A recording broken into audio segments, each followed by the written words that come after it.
anticipating 400 miles of action. Two champions on the front row, Kyle Busch and Ryan Blaney. And Kyle Busch gets to jump in that outside lane, and he will lead this snarling pack down into turn one. He's already pulled away by about 3 car lengths. The battle is going to be for second behind him with William Byron and Ryan Blaney. Ryan Blaney will get in front of Byron now as they race into turn 3. Kyle Busch down at the bottom of the racetrack. The man on the move on the outside, Denny Hamlin. So Kyle Busch is going to lead the opening lap. Then it's going to be Ryan Blaney. And then you have the William Byron machine followed by Reddick. And we watch right behind Reddick. Once again, Denny Hamlin already on the outside groove here as he works off of turn number 2 in a fierce battle with William Byron. Here they come into turn 3. Byron to the bottom of the racetrack. Hamlin to the outside. It's the battle for fourth, and it's on. And right now it looks like that's going to be taken by William Byron as he slides around Denny Hamlin. And Denny Hamlin fits right now here in the early going. A very racy Noah Gragson in the 10 car is trying to take away the 5th spot from Hamlin. Gragson drops in right behind Hamlin. Now they race down the backstretch to 9 degrees into the 24-degree banking here in turns 3 and 4. Everybody single file back to the stripe. Again, Kyle Busch continues to lead. Everybody single file to get a little bit deeper in the pack. Leaders back in turn number 2. We kind of wondered and thought this is what they would do to begin with. Get a feel for the rubber that's on the racetrack. See how it's going to handle. Kyle Busch now midway down the backstretch here at Dover will dive into turn 3. Holds his car right at the bottom of the racetrack as he makes the exit. Come back for lap number 4. Busch has led them all. 6 car lengths over second place Ryan Blaney. About 15 back to Tyler Reddick. And then it's William Byron and Denny Hamlin making up the top 5. And Pat, they've all got a nice little cushion between them now. Yeah, they do, and I think that's the purpose. That's exactly what they wanted to do this afternoon. Get a feel for this before you go charging too hard. Get a feel for this tire right now. Once again, as Ryan Blaney starts to close down a little bit on Kyle Busch. The defending winner of the Worth 400, Martin Truex Jr., riding in the 14th spot. He's now beginning to apply the pressure on Joey Logano, and coming up from behind the Truex machine, that's Bubba Wallace. Bubba Wallace closes in on Martin Truex Jr. Jr. takes a strong look at the number 22 of Joey Logano. He'll get to about a car length and a half off of the number 22. Into turn 3 they run. Once again, Truex trying to pick up another spot. Not a great lap there for Bubba Wallace. He slid up the racetrack on the exit at turn 2, dropped further behind. Truex right now trying to get after Joey Logano. That is a battle for 13. Keep it about 2 car lengths. That's what Logano has as they exit turn at number 2. Logano lets it drift out next to the wall. Truex right behind him in his traditional colors for that number 19. Bubba Wallace starting to close in on the 19. Now Logano's trying to close in on Josh Berry as we've now completed 7 laps here in the opening stage, brought to you by eBay Motors. Leaders again on the back straightaway. Keeping my eye on Kyle Larson, getting kind of racy on the outside, midway through turns 3 and 4. Excuse me, 1 and 2. Now he moves up and is trying to wrestle a spot away, and then takes that spot away down the backstretch. Once again, move Kyle Larson up 1 spot over the 31 car. Up front, still Kyle Busch, Blaney about 6 car lengths back, then Tyler Reddick, William Byron, Denny Hamlin, Noah Gragson, Michael McDowell, AJ Allmendinger, Chase Briscoe, and Alex Bowman make up the top 10 here early on in market. Didn't take them long. Pat Patterson's already talked about it. For everybody to decide to dive down on the bottom of the racetrack here in the early laps. You can see where their right side tires, Doug, are wearing a big black streak in the corners. And Pat, they have certainly found the railroad tracks here early on. Yeah, and that's what they intended on doing. I expected to see this guys right from the get-go here is just get down here, lay some rubber on the racetrack. The guys last year said after about 15 laps, it really got racy. You could find some other racing route, and that's what we're trying to see as we move up towards the 15th lap. Watching a couple of different cars here today to see how they perform. Christopher Bell had to have his car reworked. He got into the wall slightly yesterday, and so far, no big charge out of that purple number 20, Pat. He's mired well back in the 30s. Right now, Bell's running 31st. He may just be, like you've said, filling the car out. Well, I think, again, that's what the crew chiefs want to see right now. It's just get comfortable with your race car, see what you've got. Ross Chastain on the move in my end of the racetrack, trying to pick up another spot. But there are guys beginning to drift out a little further in the corners. Watching Kyle Larson now, he's putting the heat on Chris Buescher. That's a little deeper in the pack for 17th. Behind him, Brad Keselowski also inching his way forward. Larson has already found out his car will handle up and off turn 2 pretty good right now. As he'll dive into turn 3, he'll take advantage over Chris Buescher. Right behind him is Ty Gibbs. Larson picks up that 17th spot. Traditionally, this has been a very good racetrack, by the way, for Chris Buescher. Pretty soon, he's going to be feeling heat, too, from Ty Gibbs, who's moving up. Ty Gibbs has got a good race car, and again, he was always really good here in the Xfinity Series, if you remember back then. Right now, he's trailing down the middle of the backstretch, takes the number 54, works his way to the bottom of the racetrack, trying to close in on Chris Buescher. Let's go down to O'Reilly Auto Parts pit reporter Brad Gillick. Last year, Ross Chastain was the runner-up here at the Monster Mile. He's trying to work his way up to the field right now after starting 22nd. He radioed in and told Truth he's still surging. Car is really tight. The biggest problem he's having is when he gets about 40% into the corner, he has to put way more wheels into it than what he wants to get that car wrapped around these curves. First stage here is 120 laps, and that's a long stage, Mark, on an aisle racetrack, so you're not going to have the luxury of coming in early and making change. Doug, earlier we had the Progressive Insurance keys to victory. We didn't talk about it, but one of the keys in stage 1, stay on the lead lap. If you have Kyle Busch out there with Ryan Blaney and they've begun to creep away from the field, they're setting a pretty hot pace right now. So if you're in the back of the pack and think you have a pretty good car, you better get on the move. It's not going to take long for Kyle Busch and Ryan Blaney to start putting down the cars in the back a lap down. They've closed within about a straightaway here at Dover, and they're closing rapidly. In the back right now, that's Kaz Gralla, Zane Smith, Corey Hine, John Hunter Nemechek. Those guys are low-hanging fruit to be plucked here very soon.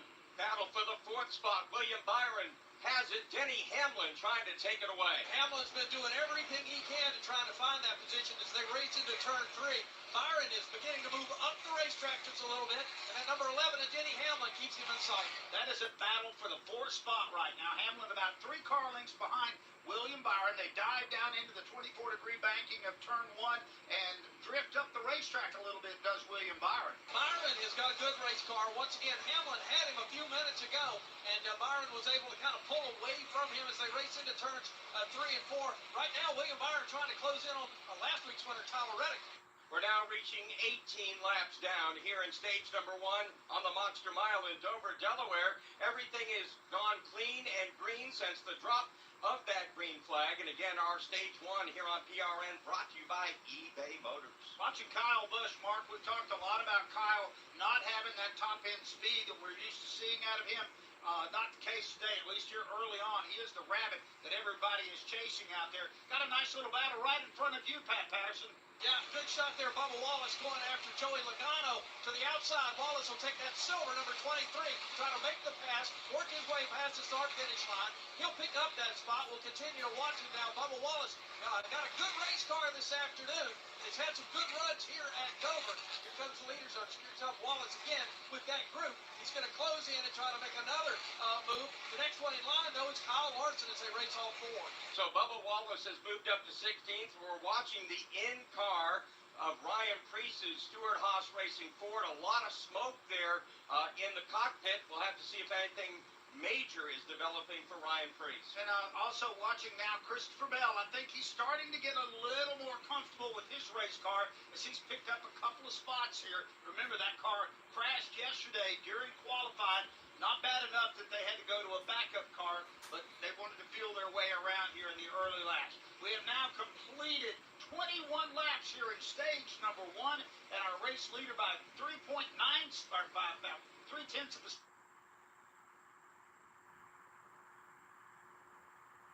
second is going to be Kyle Busch. Hey racing fans, William Byron here, driver of the number 24 Liberty University Chevy. I'm excited to tell you that Liberty is giving away $74,000 in scholarships. Winners can choose from over 600 online programs of study and join me as a Liberty student. Get your future on track today. Learn more about Liberty University's $74,000 scholarship giveaway at liberty.edu/24. That's liberty.edu/24. Hi, I'm Steven Singer. Yep, that's me, the I Hate Steven Singer guy. You know what I hate?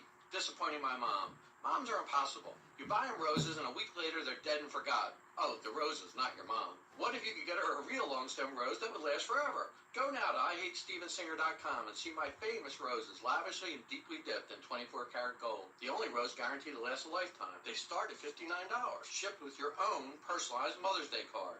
Only at IHateStevensinger.com.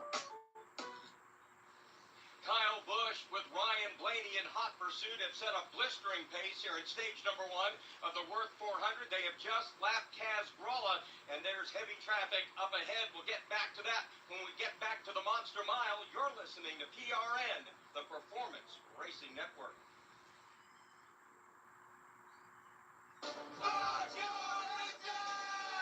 goes right to the bottom of the racetrack. Chastain tries to hold on the outside. Truex on the inside, Byron in the middle, Chastain up high. Hamlin now beginning to come to the front. He's got the edge now. He'll take the lead away. Ryan Blaney sliding down into the grass. There was a lot of bumping and grinding, and Blaney noses into the infield retaining wall. Ross Chastain doing a great job. Truex right there, big in his mirror as they race down the backstretch here. Harrison Burton is spinning down the back straightaway. Everybody going to the top side. Here comes Kyle Larson. Larson dives to the bottom of the racetrack. He wants to lead all four. Chris Buescher has trouble. And a spin off of turn 4.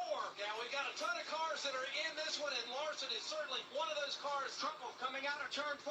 Hamlin is sideways. The car spins down on the apron of the racetrack. Byron takes that brightly painted number 24 to the front. He gets a big shove from Daniel Suarez. This is PRN.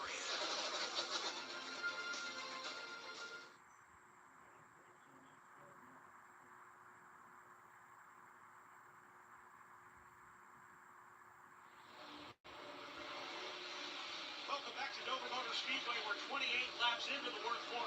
Lap 120 is at the end of stage 1. You heard earlier a report from Ryan Preece's cockpit that he was getting smoke inside of the race car. It sounds like the problem they're having is actually a little bit of rubber buildup on the exhaust. In fact, they said the 14, their teammate Chase Briscoe, experienced a little bit of the same in the cockpit. They're definitely going to be monitoring that. Alex Bowman is running 10th right now, a former winner at this track. He told his crew chief Blake Harris, right now he just needs some help with handling. Says he cannot lean on the right side. Then when he goes up a groove on the racetrack, the car just simply gets too loose and moves up even further. That's what's happening for my second pit road, guys.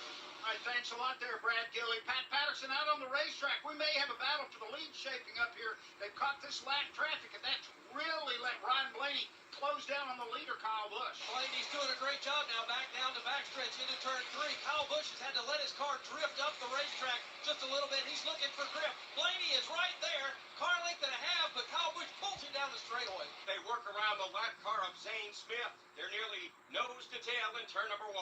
Blaney, this is a spot where Kyle Busch likes to let it drift up. He stays down at the bottom of the racetrack this time. He's the leader down the backstretch by 2 car lengths. Here comes Kyle Busch. Hard on that left-hand side of the wheel, pulls it to the bottom of the racetrack.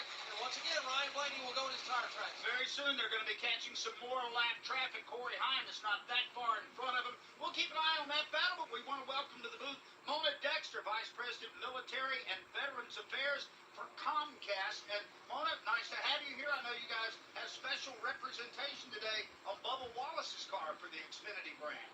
Yeah, thank you for having me here. So, taking a look at that paint scheme, what can you tell us about Inspired It? We were bragging about it yesterday because it has shark teeth on the front. Isn't that cool? Yes, it was a great collaboration with 2311 Racing in the United States Air Force. So Bubba's paint scheme is inspired by the Flying Tigers who flew during World War II from 1941 to 1942. And the design is also inspired by the A-10 Warthog. I thought that looked a little bit like a P-51 on the front end of that. We got a battle for the lead. Sorry to interrupt, but we have a new leader, Ryan Blaney. Just got around Kyle Busch at the start-finish line. Kyle Busch holds on to the rear deck lid of Blaney, but Blaney has taken it over here at the Worth 400. Sorry, guys. And they're about to get more company. Tyler Reddick now closing in on Busch. It'll be a 3-car fight for the lead in just a moment. Hey, Mona, we wanted to also congratulate you. We saw you walking around with some Vietnam veterans here earlier today. Yeah, so Military Appreciation Month is in May, and to celebrate the month, Xfinity is debuting a brand new ad featuring those 4 Vietnam-era veterans who actually have their names on the hood of Bubba's car today. And we learned a lot. You guys got a special event. You had a special event at Dover Air Force Base. What can you tell us about that? Yes, we we were there on Friday with the veterans and with Bubba to reveal the paint scheme and also see the planes that inspired that paint scheme. And Mona, you got a pretty big title here, Vice President of Military and Veterans Affairs for Comcast. What all does that entail? Well, I have the privilege of leading our military engagement for the entire company, and it's we are committed to ensuring that the military community has the connectivity it needs, it has the opportunity for employment. We're a workplace of choice for veterans and military spouses.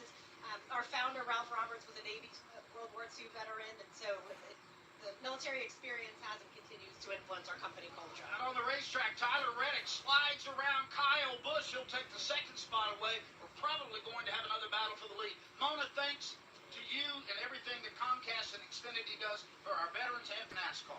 Thank you so much for having me today. All right, Mona Dexter here visiting with us in the booth, and out on the racetrack now, business is picking up, Mark Arrow. It sure is. And yesterday, Xfinity drops a $100,000 bonus on a single car team in the Xfinity Series, with Anthony Alfredo getting that bonus, so that was a big deal as well. The leader, Ryan Blaney, now has caught some very heavy traffic as he works. Oh, problems along the front stretch here as we've got one car sliding down to the infield. That looks like Todd Gilliland. And it is. Todd Gilliland spins, brings out our first yellow of the day. Looked like he got loose right here along the front stretch. Lazy spin, gets into the inside wall, but luckily nobody else collects it. That saved the day, Doug, for a lot of drivers in the back of the pack who are about to get lapped by Ryan Blaney. So we see Todd Gilliland coming up. He slid up out of the turn. He got in tight quarters with another car, got turned. And then again, this is a self-cleaning racetrack. If you spin, you're heading to the bottom. It's all banked all the way around, including the straightaways. He had a pretty heavy impact on that inside wall. Gilliland's car now rests along the front stretch here. First yellow of the day in the Worth 400. Silence is golden, especially when it comes to brakes. That's why Napa Silent Guard are built to be one of the smoothest and most quiet brakes on the market. Made with fiber-reinforced shims that eliminate noise for the life of the pad, rubber-coated hardware for a better fit, and quality design that meets and exceeds OE performance. Silent Guard brakes deliver the stopping power drivers demand. Available now at Napa locations nationwide.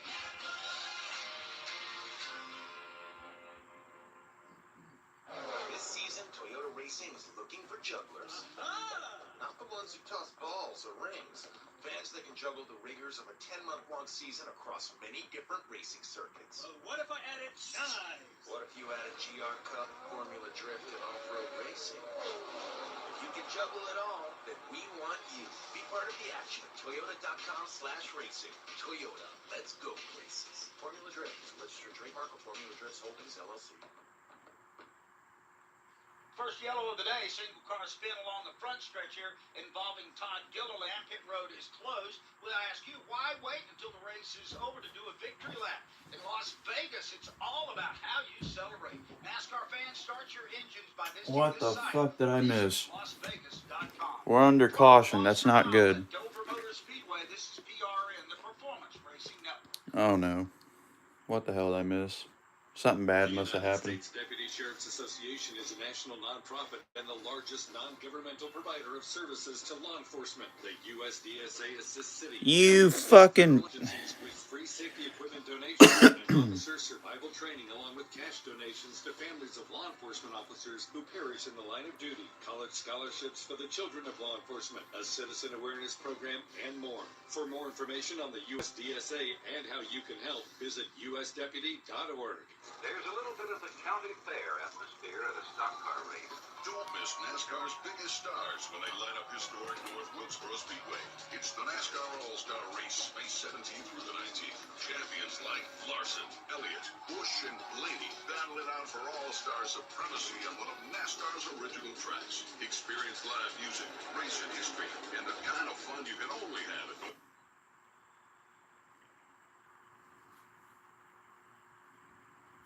the NASCAR All-Star Race. Get your tickets today at NorthWilkesboroSpeedway.com. That did not do jack shit. Jesus. Okay.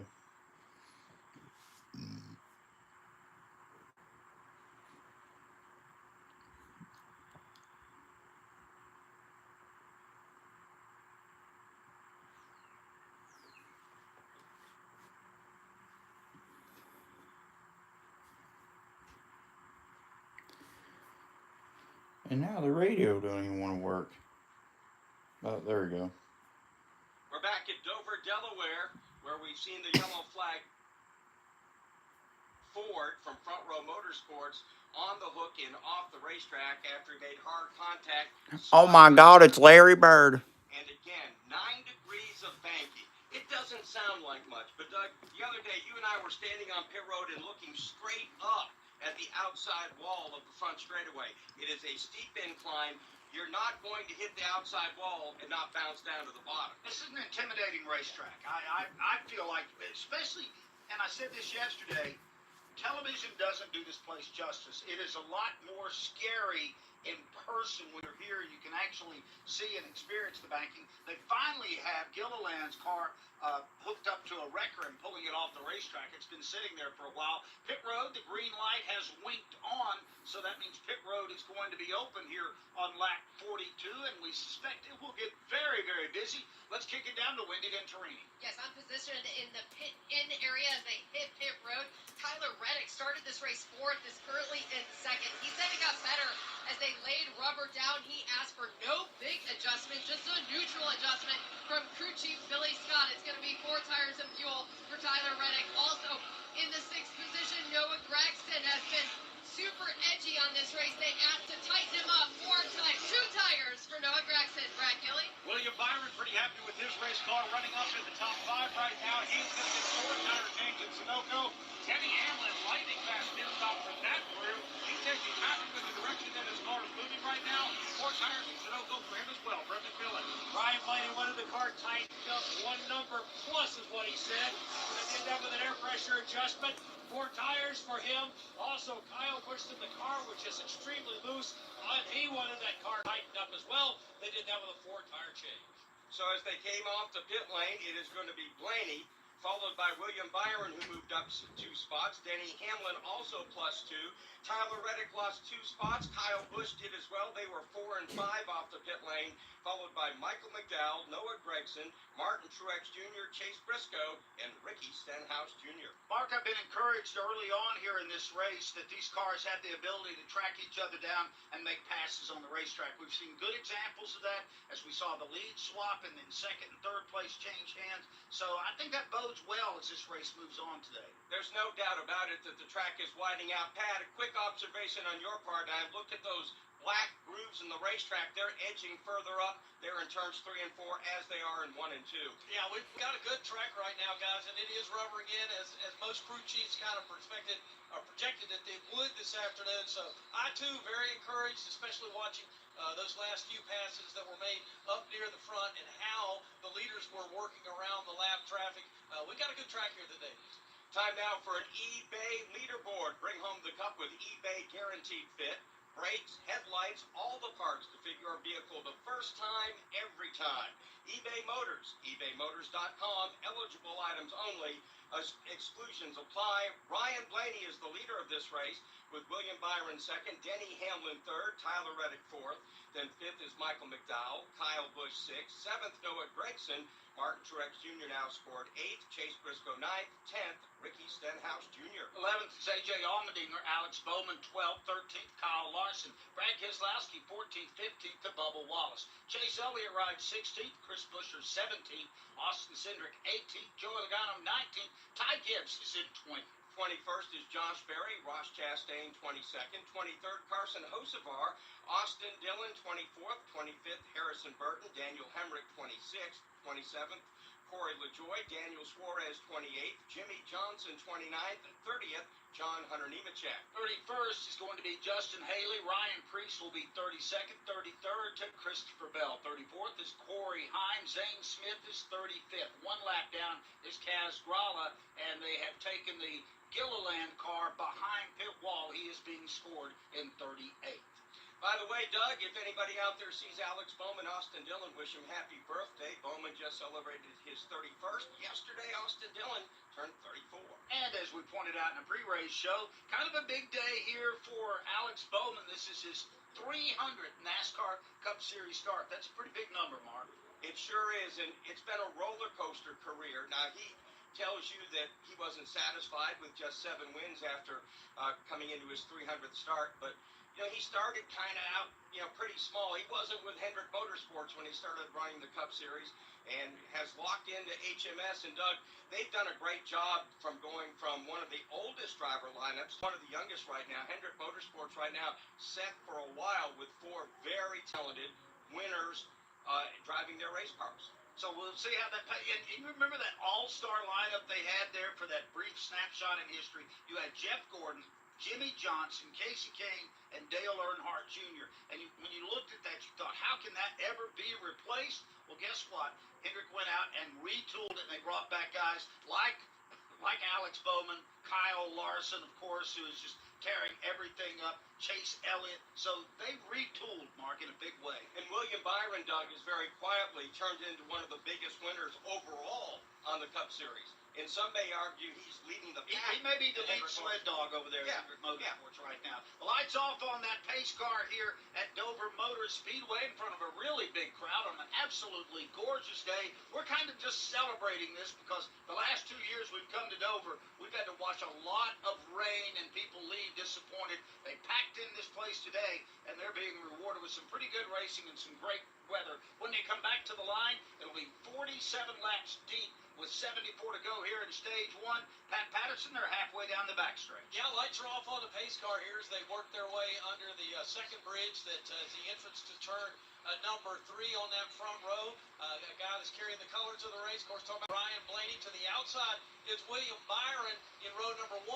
Then is Tyler Reddick and his boss man, Denny Hamlin. The pole sitter, Kyle Busch, is right there in row number 3 with Noah Gregson. Fans are on their feet. We're headed to the Geico restart zone. Michael McDowell got hit with a pit road speeding violation. He's gone to the back of the pack. Meanwhile, the top 2 cars lead them into the Geico restart zone. Blaney takes the green flag. Byron falls back into the clutches of Tyler Reddick. Yeah, here we go. Tyler Reddick to the bottom of the racetrack. Byron to the outside. That's the battle for second as they exit turn number 2. It's Ryan Blaney with the lead. Down the backstretch he goes into turn number 3. Man on the move and a good battle for the 5th spot. Denny Hamlin almost loses control of his car. Has to climb the bank and will give up a couple of spots. Yeah, he lost a couple of spots there. Blaney leads that high-speed parade down the front stretch into turn 1. William Byron right in his tire tracks, and then it's going to be Tyler Reddick. Kyle Busch hanging on to 4th. Now that 4th place battle is settled out. Now we look back at the 5th spot as they enter turn number 3, bottom of the racetrack. That's where you find them going. And Noah Gregson to the outside. Chase Briscoe trying to hold that position. Chase Briscoe, Gregson got by Hamlin after he washed up the racetrack. Martin Truex Jr. now dives inside his JGR teammate in turn number 1. They stay door to door in the 24-degree banking into turn number 2. Now they exit. Here comes Truex. He'll pick up that spot, shove Denny Hamlin another spot back. Meanwhile, that battle rages on for the 5th spot. Noah Gregson and Chase Briscoe. Noah Gregson's been real racy here in the outset of this race. Briscoe down to the inside. Gregson battling back in that 10 car on the outside. They stay side by side, rolling into 1. Gregson has a little bit of advantage, but here comes Briscoe up on the inside. Man, these guys are racing each other really hard on this restart. They stay really racy into turn 3, but Briscoe is going to get that position. Slide Noah Gregson back. Everybody else single file behind. Denny Hamlin again washes up the racetrack, but he does not lose a spot. Closing in on him is Ricky Stenhouse Jr., also A.J. Allmendinger, and Alex Bowman. They work the middle of turns 1 and 2 now, and they'll exit turn at number 2. To the outside, Kyle Larson trying to get back to that groove he had in that first set of green flag adventures. Now down to the bottom of the racetrack. He's going to make a move on the number 48 car, take a position away from Alex Bowman. Larson back in 12th. He slides around Alex Bowman, and the next person on his hit list is A.J. Allmendinger. Larson down to the inside of A.J. A.J. rides up the racetrack a good 2 grooves higher, and Larson makes that look easy, Pat. Well, he's got a good race car. We've seen that and saw that in the first part of this last first stretch of green flags. Now on the bottom of the racetrack, it's going to be Alex Bowman who goes to work on A.J. Allmendinger on 4. Kyle Larson is up 11 spots since the start of this race. Allmendinger, Bowman, door to door in turn number 1. They stay door to door now. It slides up the racetrack ever so slightly. Still a good battle. 4 cars door to door as they race off turn number 2. Down the backstretch they go. A.J. Allmendinger finally gives up that spot, and Bowman takes over midway off the corner. By the way, they did get Todd Gilliland's car refired. He is back out on the racetrack, being scored -6 laps. Right now, pretty good battle here shaping up. It looks like Chase Elliott's taking to the high side down in turn 1, battling out there for another spot and position on the racetrack. You can tell there's some good rubber on the outside, and we've got a good second groove right now. Chase Elliott taking advantage of it a minute ago. Now he'll take the number 9 Napa car to the bottom of the racetrack around Brad Keselowski all 4. So Elliott now in 13th as we go down to O'Reilly Auto Parts pit reporter Wendy Venturini. Yeah, funny you guys are talking about that clean lane. Chase Elliott was talking under that caution about which lane to take. Of course, Alan Gustafson was saying this is what my opinion is, and there was a disagreement with Chase Elliott. Ultimately, Alan said, you're in the driver's seat. Pick whatever lane you feel you can pass the most amount of cars.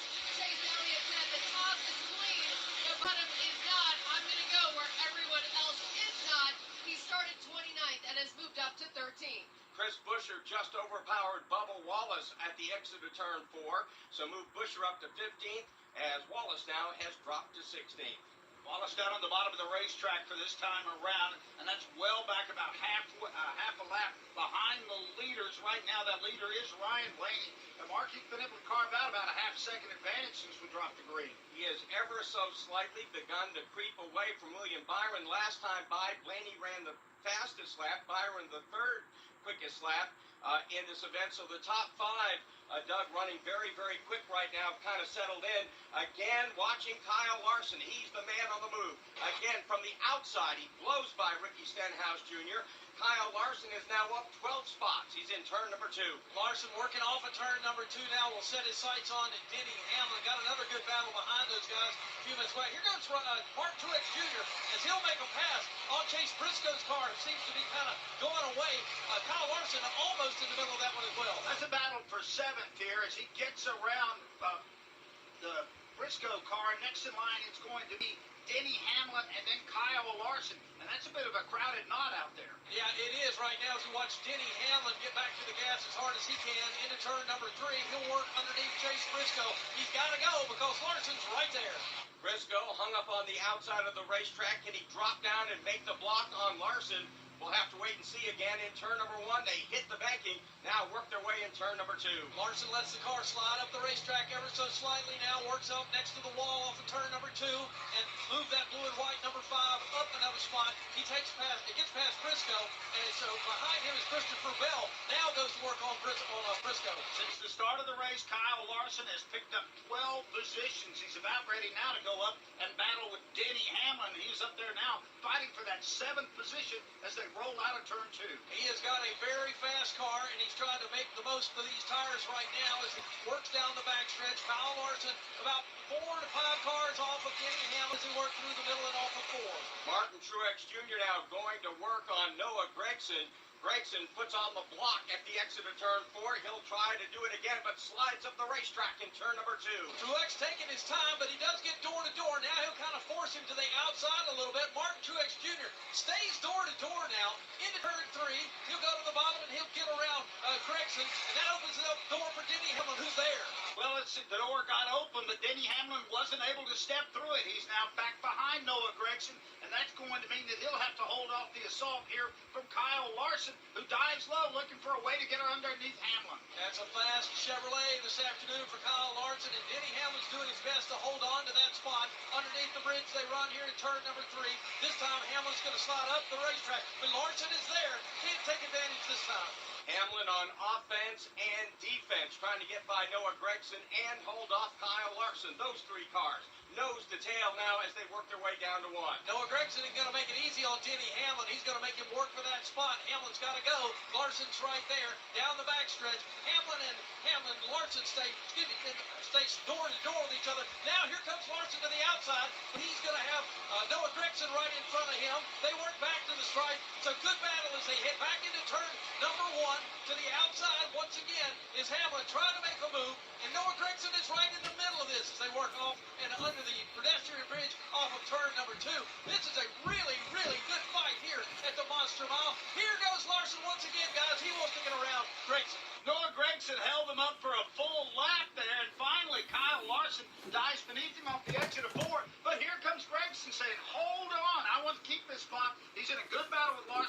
Larson up top, Gregson down below, Denny Hamlin right now trying to decide who he's going to follow. Hard to not look at this battle on the racetrack as they race into three. Larson starts to stretch it out, and it's Christopher Bell now who's trying to make a move and get into the middle of this fight with Hamlin.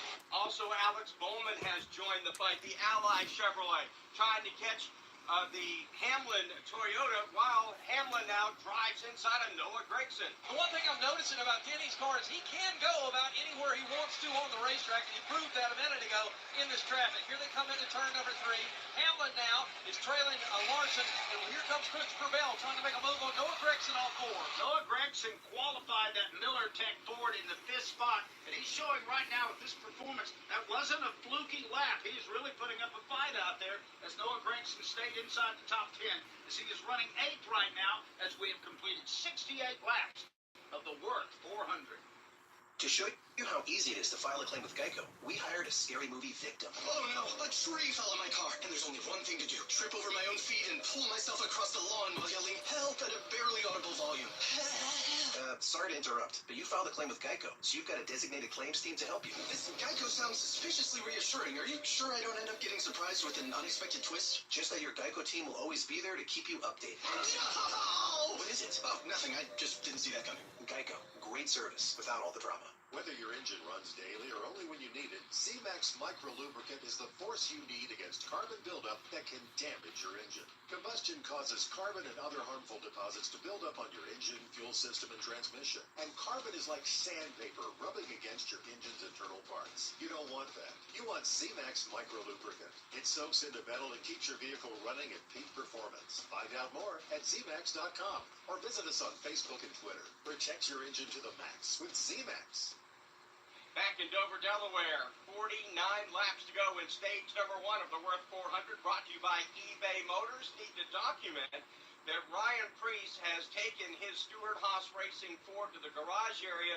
That smoke inside the cockpit, tried to fix it on pit lane, couldn't figure it out, and now he is now gone to the garage area. We'll try to update you on that situation as more information becomes available. So far today, the Xfinity fastest lap belongs to Ryan Blaney, right now, who's been out front for 39 laps and counting.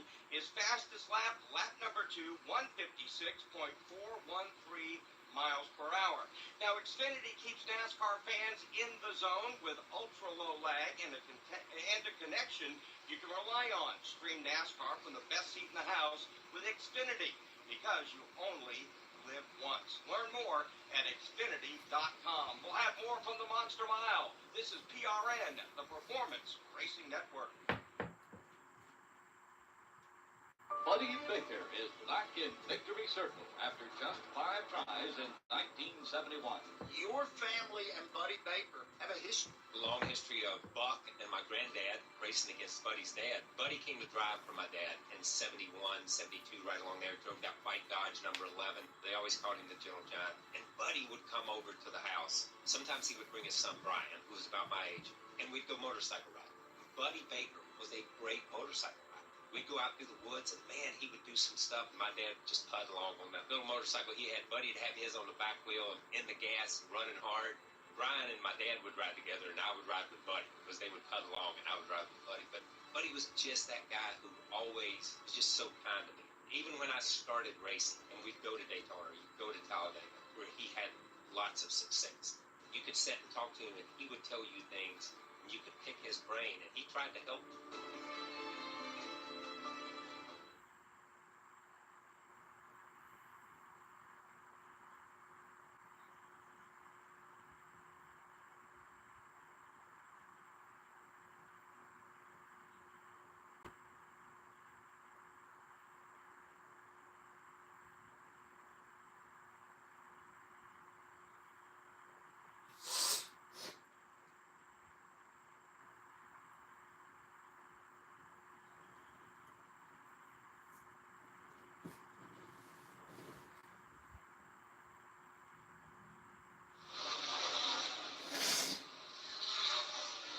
Dover Motor Speedway. We're 76 laps in to the Worth 400. Ryan Blaney leading William Byron right now. And in 4th place is our pole sitter, Kyle Busch. You know, we're 20 degrees warmer than we were yesterday. and it's showing on the track. We're laying down a lot more rubber than we were doing the practice and the Xfinity race yesterday. And we're about to get a battle for the lead here, and it's Ryan Blaney with the lead, but William Byron's going to challenge him as they head down to turn one. Byron looks to the high side. We'll see if Blaney can hold him up as they roll into two. Here they come off of turn number 2 down the backstretch. William Byron will duck to the inside now, trying to make the move and take the position into turn 3. They stay side by side. William Byron battling for the lead here in the Worth 400. He drives off.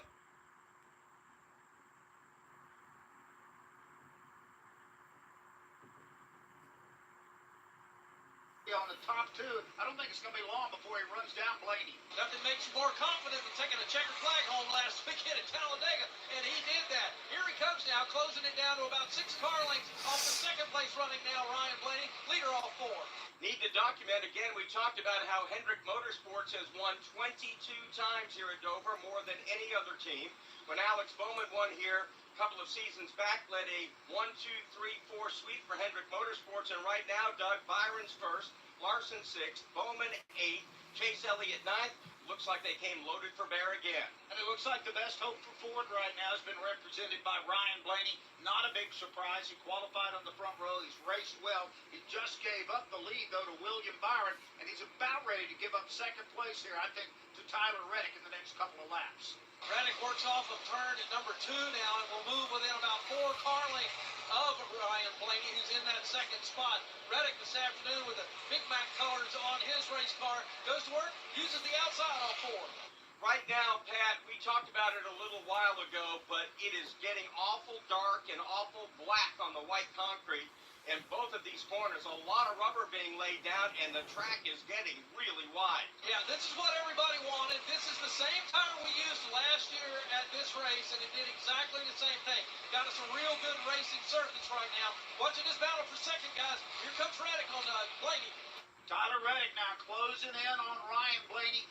William Byron hasn't driven away from Blaney. We'll call it about 5 car lengths, and that's about the distance from Blaney back to third place running Tyler Reddick. Well, it's about to get real fun, too, Doug, because what we're going to see here momentarily in the next few laps is the leader's going to start catching this lap traffic, and William Byron is really, really good at that, but it's going to be fun to watch these other cars trying to run him down when he gets held up. And the first car at the tail end of that pack is Zane Smith. And again, he goes way up the racetrack. Leaders start to close in on him. Top 3, again, about 2 car length separation. Then 3 more back to Martin Truex Jr. in 4th, Kyle Busch in 5th. And then you have Larson and Hamlin next in line. And right now it's time for a leaderboard brought to you by Rheem. Visit Rheem.com to find a contractor near you. Rheem, provider of a new degree of comfort and proud sponsor of Christopher Bell in the number 20 Toyota. William Byron is your leader. He's led 8 laps so far here in stage number 1. Ryan Blaney 2nd. Tyler Reddick is 3rd. Martin Truex Jr. 4th. 5th is Kyle Busch. Kyle Larson is 6th. 7th, Denny Hamlin. 8th, Alex Bowman. 9th, Chase Elliott. 10th is Ricky Stenhouse Jr. Riding 11th is A.J. Allmendinger. Noah Gragson 12th. Brad Keselowski 13th. Bubba Wallace 14th. 15th to Chris Buescher. Ross Chastain has clawed his way up to 16th. 17th is Ty Gibbs. Austin Cindric 18th. 19th, Chase Briscoe. And 20th is Josh Berry. Christopher Bell now has moved up to the 20th spot. Briscoe loses 2, so Berry 19th, Bell 20th. Briscoe now 21st, Joey Logano 22nd. Daniel Hemrick is 23rd, 24th, Corey LaJoie. Carson Hocevar 25th, 26th, John Hunter Nemechek. Austin Dillon 27th. 28th is Daniel Suarez. Corey Heim in for the injured Eric Jones 29th. 30th is Harrison Burton. Jimmy Johnson rides 31st. 32nd is Michael McDowell. Justin Haley 33rd. 34th is Zane Smith. Being scored minus 2 laps in 35th is Kaz Gralla. Minus 7 after his spin along the front stretch is Todd Gilliland. Ryan Preece is off. They had the smoking in the cockpit issue. His car right now is in the garage. And that's the full field rundown brought to you by Rheem. Let's go downstairs now to Brett McMillan. We were talking about what Kyle Busch was talking about the tires, and he said that the tires now, with the heat about 20 degrees warmer than yesterday, the tires are taking to the track a lot better than they saw during practice yesterday. And that's one of the reasons he feels pretty good. Right now, he's hanging in the top 5. Now, for Ryan Blaney, he has dropped from the lead in his second place right now, and has Tyler Reddick looming right behind him. He says that he needs to be tightened up to the center of the corner. During the first run, he complained about his entry and exit, wanted to be tightened up there. Now the center is the biggest problem. He's loose to the turn and wasn't up there. The biggest movers, by the way, since the start of this race, Chase Elliott up 20, Kyle Larson up 15, Christopher Bell plus 13, plus 11 for Martin Truex Jr. and Brad Keselowski. The big losers, Michael McDowell has lost 24 spots, Chase Briscoe 14. Michael McDowell had to suffer a speeding penalty, and that's really what cost him a lot of that track position. This has not been a great racetrack for Michael McDowell. In 23 starts, he has no top 10 finishes, an average finish of 30.6. So for Michael McDowell, the monster has also been a nightmare, and that's continuing here today as McDowell right now is riding back in 32nd, but still on the lead lap. Pat, I'm watching this unfold. You made a mention of it a moment ago. Those leaders pretty soon are going to be catching a bunch of lap traffic. Yeah, as you watch right now, William Byron is just exiting turn 4. Justin Haley right in front of him. Jimmy Johnson's up there on the hit list coming up here in just a minute as well. They're going to get into heavy traffic. The guy I'm watching real closely right now, guys, is Martin Truex Jr. He's making short work of this, and this is what he's really good at on this racetrack, is making up spots as we get into this heavy traffic. Once again, leader closing in on Haley in the middle of turn 3 and 4. Right now it's time to pause 10 seconds for station identification. This is PRN, the Performance Racing Network.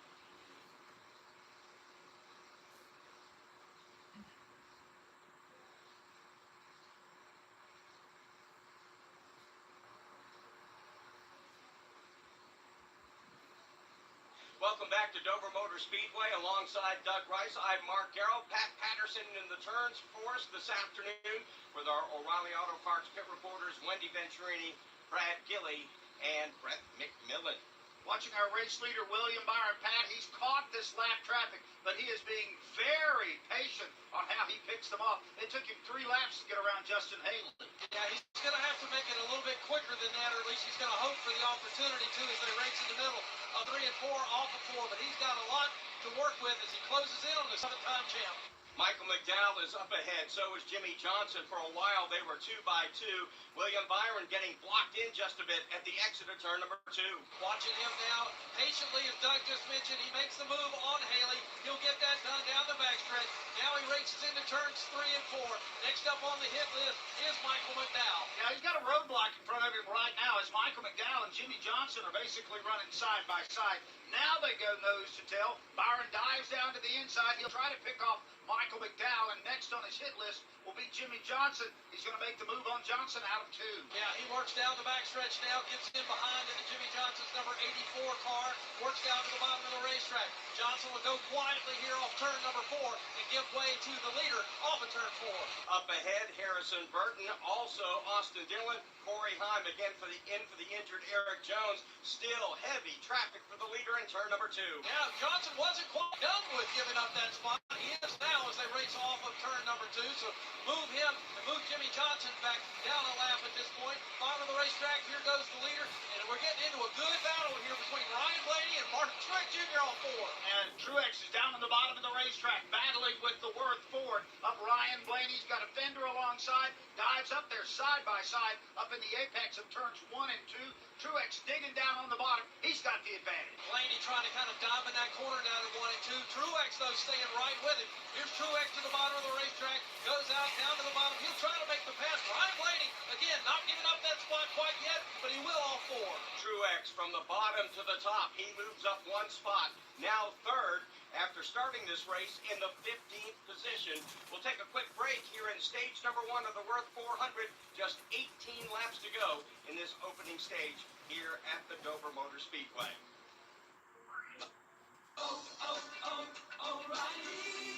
Check engine light on? Take the guesswork out of your check engine light with O'Reilly Veriscan. It's free and provides a report with solutions based on over 650 million vehicle scans verified by ASE certified master technicians. And if you need help, we can recommend a shop for you. Ask for O'Reilly Veriscan today. O'Reilly Auto Parts. This season, Toyota Racing is looking for jugglers. Not the ones who toss balls or rings. Fans that can juggle the rigors of a 10-month-long season across many different racing circuits. Well, what if I added size? What if you added GR Cup, Formula Drift, and off-road racing? If you can juggle it all, then we want you. Be part of the action at Toyota.com/racing. Toyota, let's go places. Formula Drift is a registered trademark of Formula Drift Holdings, LLC. After tiptoeing through a picket line of lapped cars, William Byron's been able to pull away from the field. He has almost a 2-second advantage now over second-place running Tyler Reddick. The rest of the top five, Martin Truex Jr., Ryan Blaney, and Kyle Busch. Is your insurance playbook too confusing? Make it easy. Switch to Geico and get all your insurance coverage from one place. Go to Geico.com to get started today. From Dover Motor Speedway, this is PRN, the Performance Racing Network.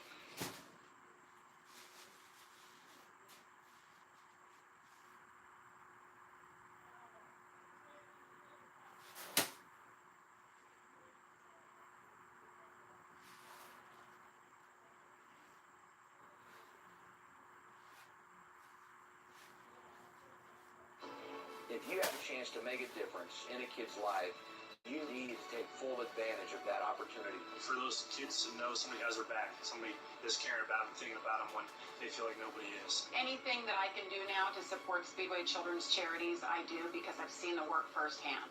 We owe it to children, no matter where they come from. Unfortunately, there is no end to some of the terrible atrocities in our world. Speedway Children's Charity is going to feel really good that we are getting the most good out of every dollar that's given. At Speedway Children's Charities, Our mission is simple. help every child we can. Because all children. Deserve joy And hope. And love. And if one child is still in need, Then there's still work to do. Because their future is our future. and there's still so much they can teach us. Find out more at speedwaycharities.org.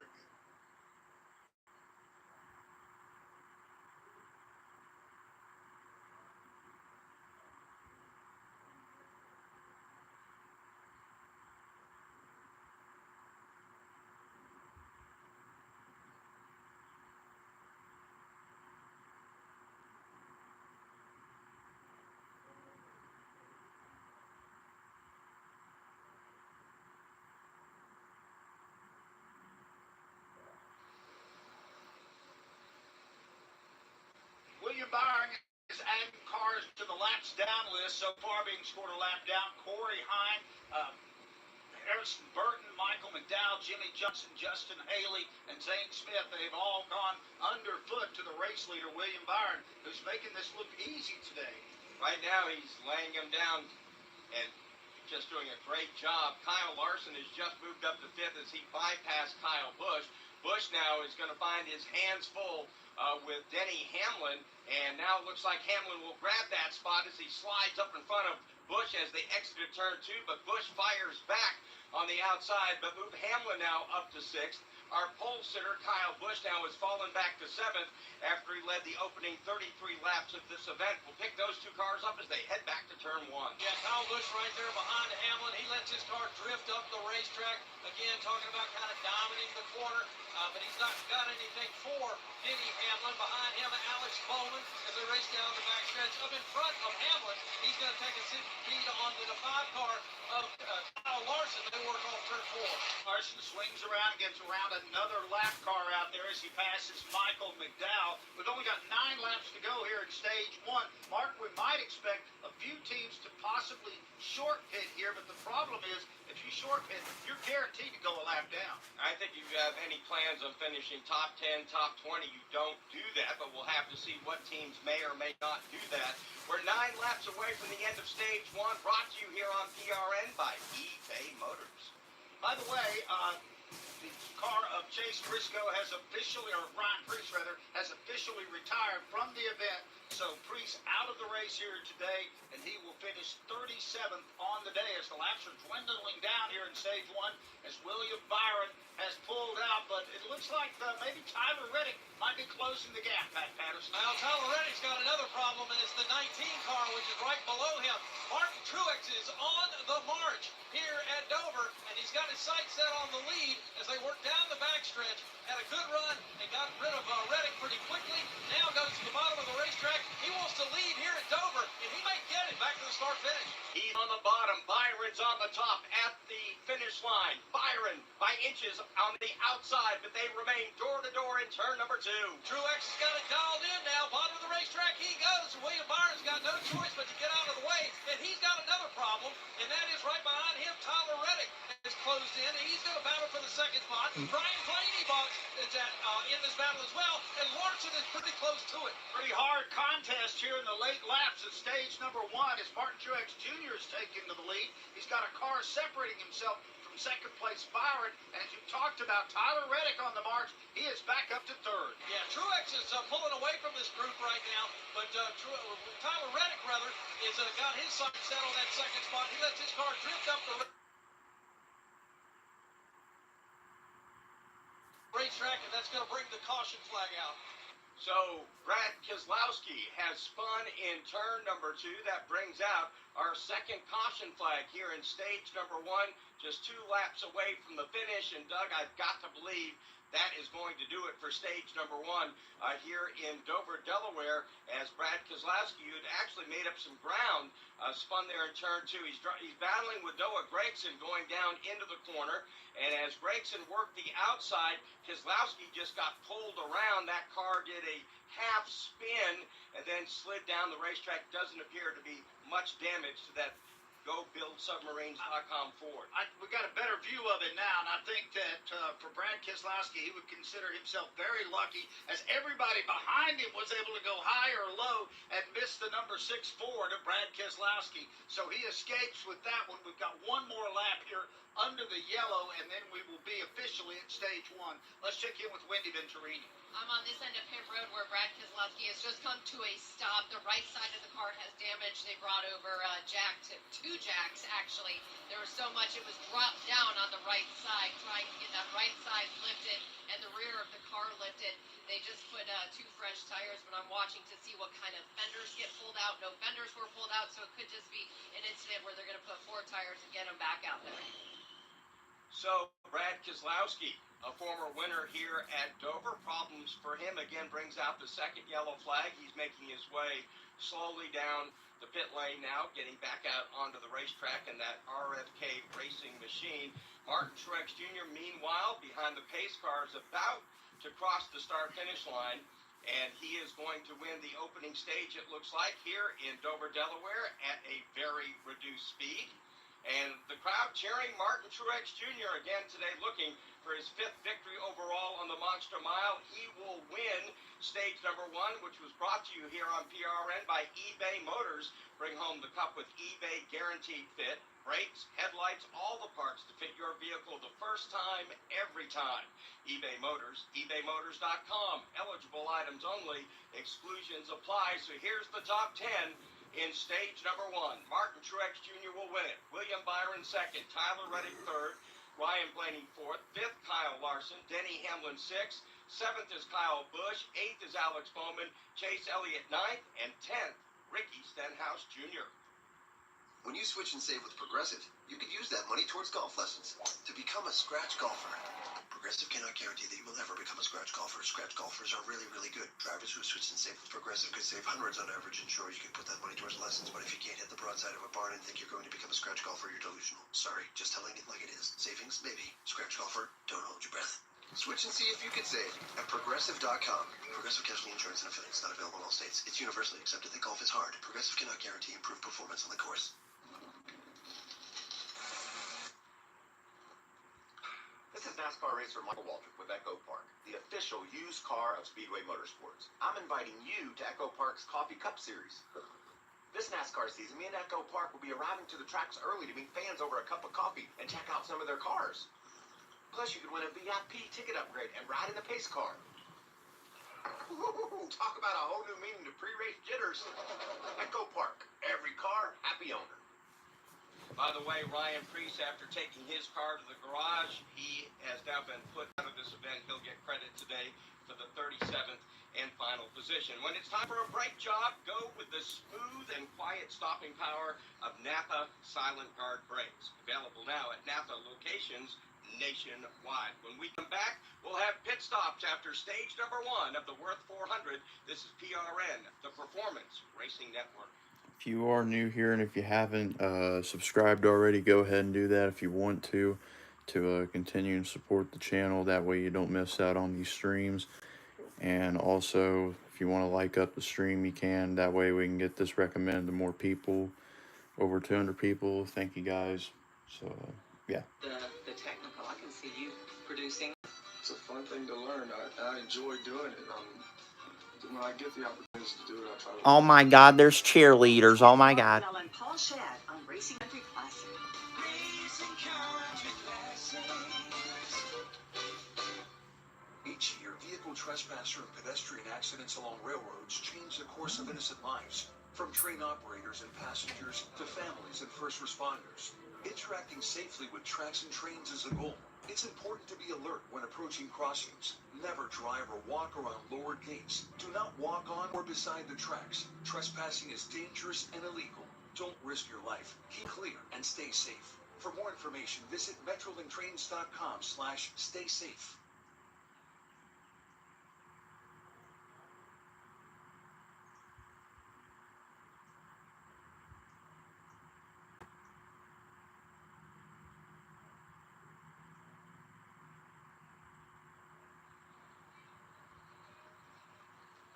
We've now had 21 stages run in the 2024 season. Martin Truex Jr. just won his second stage. Currently, Kyle Larson is the top stage winner with 5, 2 apiece for Ty Gibbs, Christopher Bell, Denny Hamlin, Austin Cindric, and as I just mentioned, Martin Truex Jr. NASCAR is going to keep pit road closed at least for one more lap. Mark, it's kind of refreshing to see a crowd like this where we can actually hear them above the engine noise, and you could hear there in the background, maybe you could, the crowd reacting to Martin Truex Jr. winning that stage. They have shown up here today, and this truly is his home track. I know he talks about a couple of other places, but this is where they show a lot of Truex love. New Hampshire is close to home for Martin Truex Jr. and his brother Ryan, but this is their home track. They grew up in Mayetta, New Jersey, and through the years, this is the track they always pointed to. Like, if I only get one win this year, make it Dover. Well, and they keep doing well here, year in, year out. And this is a good track for Truex, as we pointed out. He's won 4 times here. His first ever career Cup victory came at this racetrack, so he's got to love his visits to Delaware. Let's go down to Brad Gilly.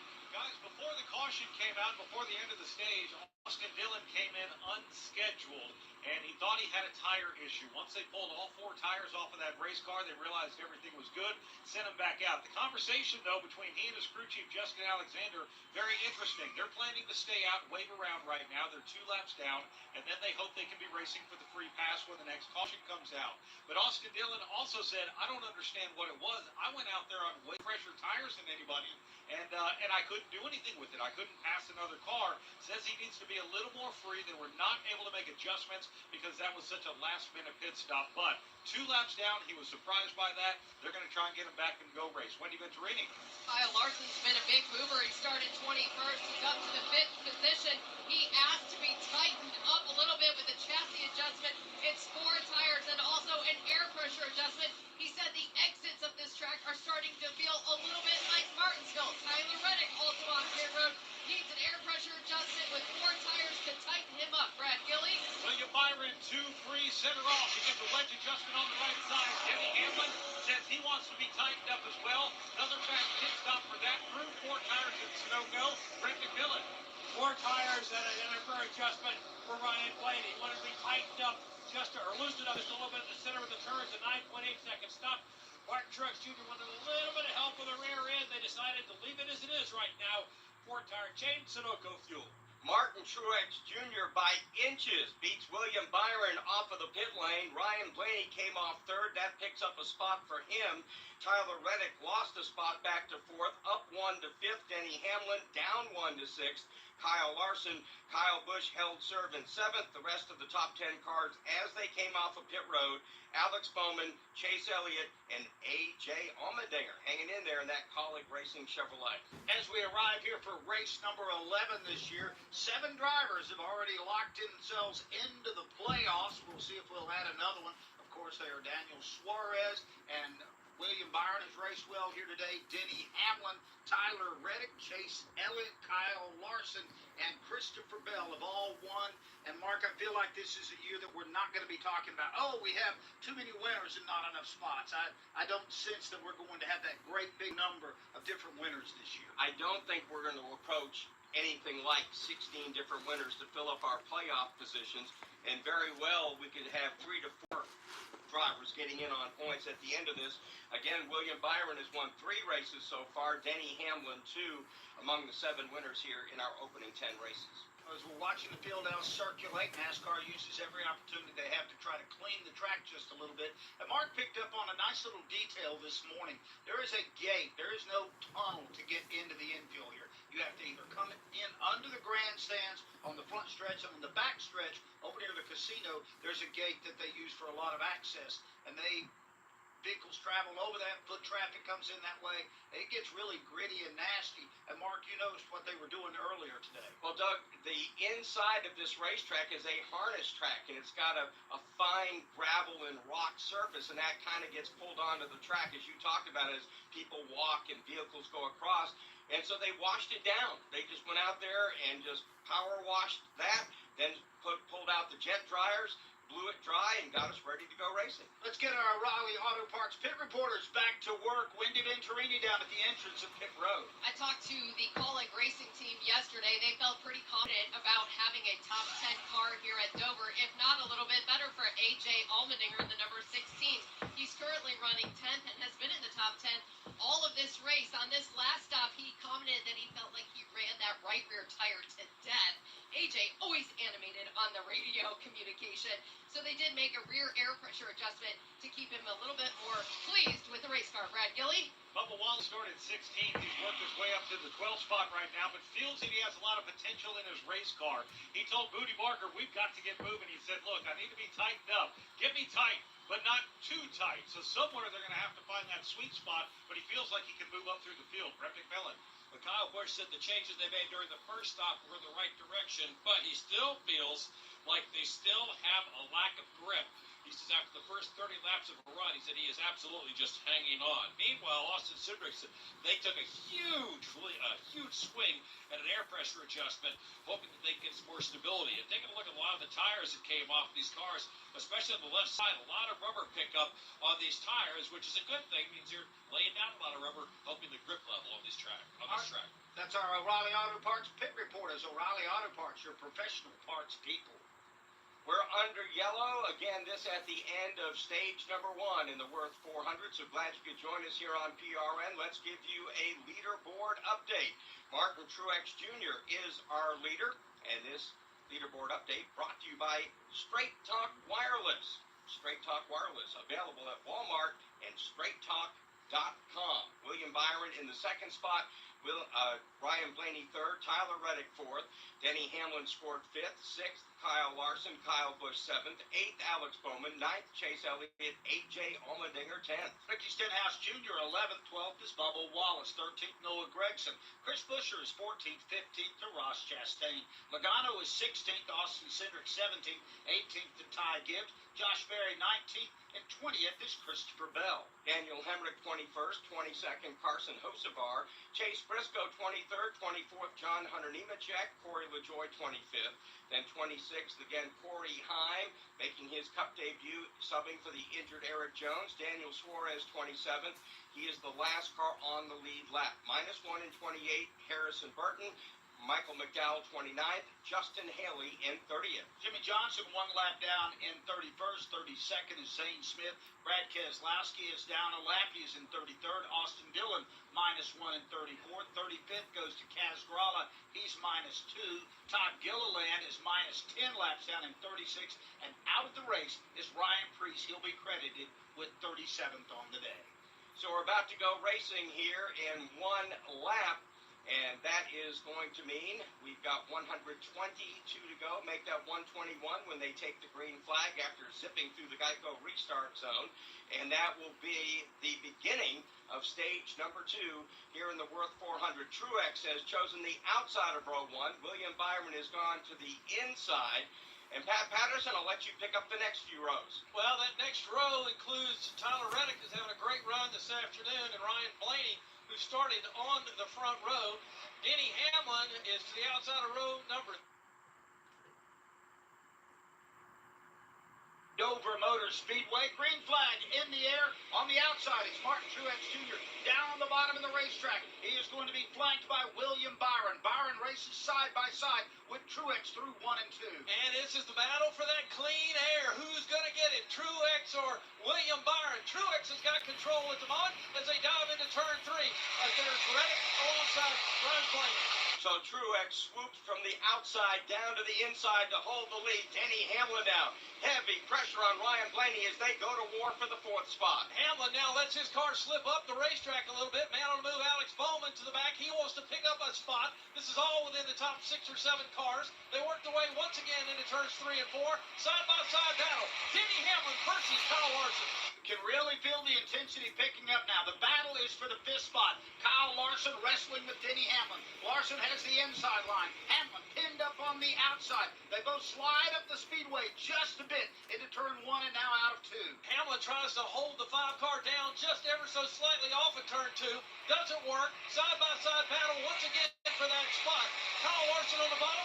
Hamlin to the top. This is a fight for 5th. Just behind them, Alex Bowman. Then door to door, Chase Elliott inside. Kyle Busch on the outside. Those cars thunder down into the banking again in turn 1. Nobody giving an inch there in that battle for that 5th position right now as they work off the corner. Down in turns 2. Here comes Larson once again, not letting Hamlin go. Hamlin not letting him go. And everybody gets stacked up behind him. Clearly showing you've got a multi-groove racetrack here in a fierce battle for the 5th spot. Once again, side by side, across the line, identical times here. Larson stays low. Up to top, it's going to be Denny Hamlin. Hamlin gets such a good run up the top side of the racetrack. Just goes to show you how good this track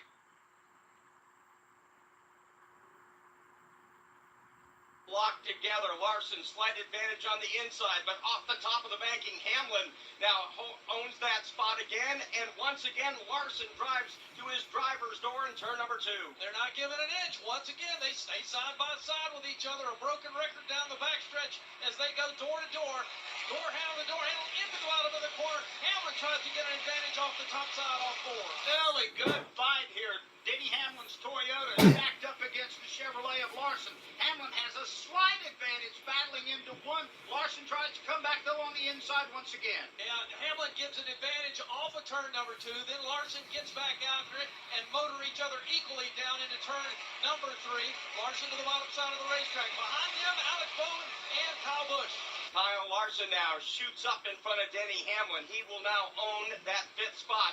Chase Elliott now applies the pressure on Kyle Busch as they fight for 8th. And it'll be Chase Elliott working the top side of the racetrack where Hamlin had some success here in that last battle.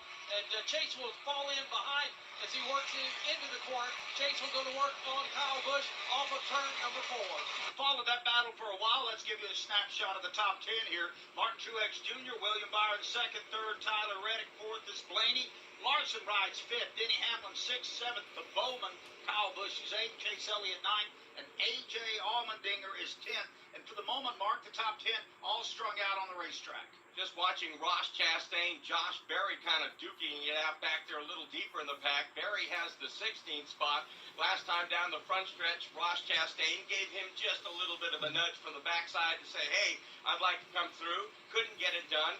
Now we find out that Chastain's in the middle of a Stewart-Haas sandwich. Berry in the front, Gregson in the back. Yeah, not much he can do with that right now. Ross is really good at this racetrack, working into turns 3 and 4. As you said, in the middle of 2 Stewart-Haas 4s, as they work off of turn number 4. I don't think Ross Chastain's going to get any charity from that duo as they exit and flash down the front stretch here. Been watching another car that's frankly had a lot of struggles today. Mark, and that's the 22 of Joey Logano. He's back in 19th, and he's been back there racing with folks like Carson Hocevar and Justin Haley in this race. Not been a good day for Joey, as we talked about. 27 races here at Dover for Logano. He has never won. And Doug, it just doesn't seem to fit Joey Logano. This is a place he just hasn't put up hardly any numbers at all. And when you talked to Martin Truex Jr. before this race, he talked about why do veteran drivers, people who are locked in on this racetrack, how do they keep doing it year after year? And he said you just get a sense of what the track's going to be on Sunday, what you need on Sunday.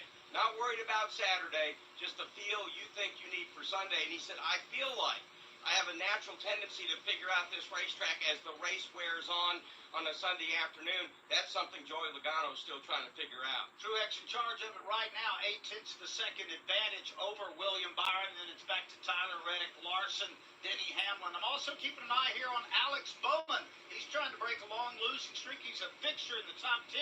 Pat, he's trying to work his way up to get around Hamlin for 6. Yeah, he went to school in that last battle between Hamlin and Kyle Larson and kind of figured out where he needed to put his race car. He's got to go, though, because Kyle Busch is awfully racy right now, and he's not that far off the deck lid of Alex Bowman. We've just gotten stage number 2 underway in the Worth 400. 107 laps to go in the stage. In all, 257 laps to go in this race. We'll take a quick break with Martin Truex Jr. leading William Byron and Tyler Reddick.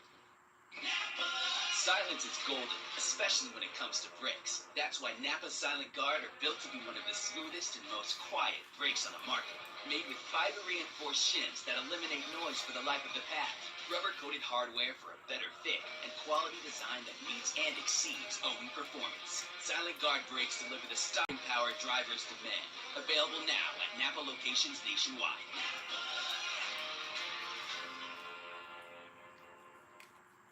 Tyler from Wendy's here. The best part of Wendy's new Cinnabon pull-apart is every part. Unlike mornings, which have no good parts. Until now. Because with Wendy's new breakfast Cinnabon pull-apart, mornings finally don't completely suck. And now that mornings have warm, cinnamon sugar rolled dough and ooey gooey frosting, are they the best part of every day? Probably not, but you get the idea. Get to Wendy's today and get the best part in every bite with the new Cinnabon pull-apart. Participating U.S. Wendy's Cinnabon is a registered trademark of Cinnabon Franchisor SPV LLC. Is your insurance playbook too confusing? Make it easy. Switch to Geico and get all your insurance coverage from one place. Go to geico.com to get started today. From Dover Motor Speedway, this is PRN, the Performance Racing Network. Time to pull down on that handle and start rolling them here at Las Vegas Motor Speedway. The green flag flies at the Atlanta Motor Speedway. We're about to contest the Coca-Cola 600. We're racing at Texas Motor Speedway.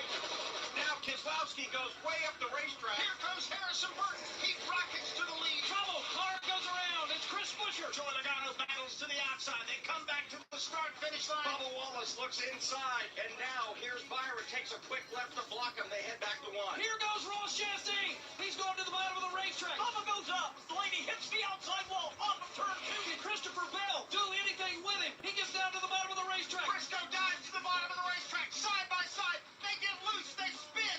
Now Tyler Reddick does the 360. So does Briscoe. Heading into turn number 7 as he wraps it around. The crowd is cheering for Daniel Suarez here on this final lap. Allmendinger gets into Alex Bowman. Ross Chastain back out to the front for the final time. This is PRN.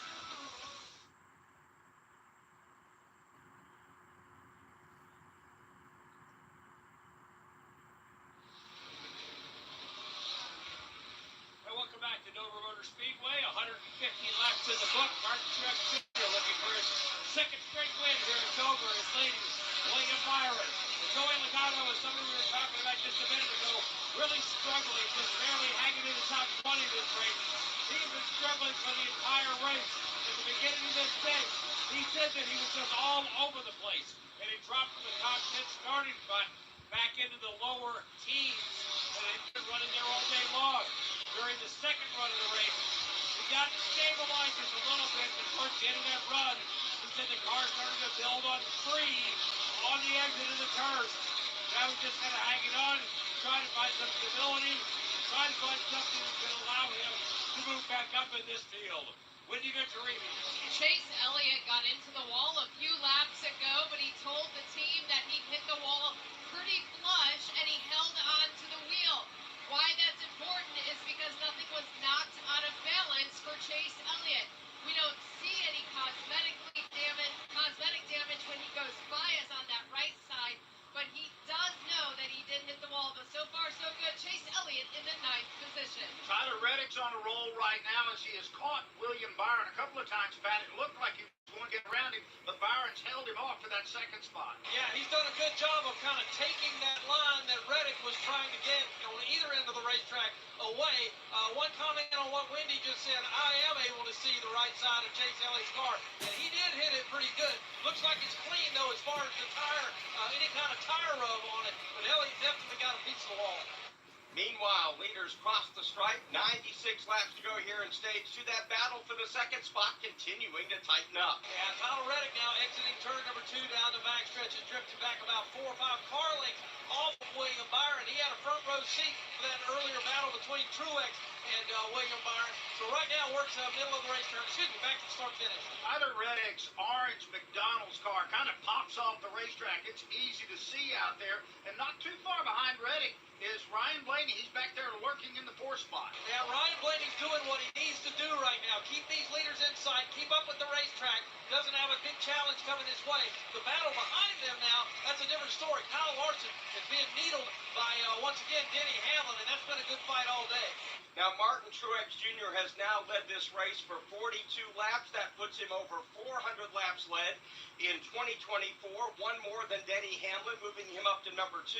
Number 1 in that category coming into the Monster Mile, yet to lead a lap today, Kyle Larson at 531. Kyle Larson does look pretty racy now. Now we watch Tyler Reddick finally get around a lap car. He'll make another run at William Byron as he had to dispense of Todd Gilliland. Yeah, Gilliland's obviously got injured on early in his car when he wrecked on the front stretch. They're back out just trying to make laps here today. He gets out of the way to let Reddick continue this pursuit of the 24 car. Meanwhile, Larson has distanced himself from Denny Hamlin now on 4. Everybody fairly well spread out right now, and it looks like most of the cars, Pat Patterson, have decided to go back to the bottom. Very few now running the middle or the top. Yeah, exactly right. And it's a good battle right here in terms of having some space on the racetrack. What we're going to get into again, guys, in the not too many distant laps, is the leader working that lap traffic, though. And that's made it interesting. Consistently today, when the leaders do catch lap traffic, we've seen second and third start to accordion up to them. And probably 10 laps from now, Martin Truex Jr. is going to be right in the thick of some lap cars. Well, exactly right, Doug. As he works down the backstretch now into turn 3, Truex is way out in front of second place William Byron, but he's closing the gap on that number 15 car, which is Kaz Grala. That's a backup car. He'll catch him relatively quick. Works his way down into turn 1 and 2. Talking about the leader, and he's got a good 15-20 car lengths before he's going to catch the next lap car. And that lap car will be Kaz Grala. In front of him is Austin Dillon. Here's the leader once again off of turn number 4.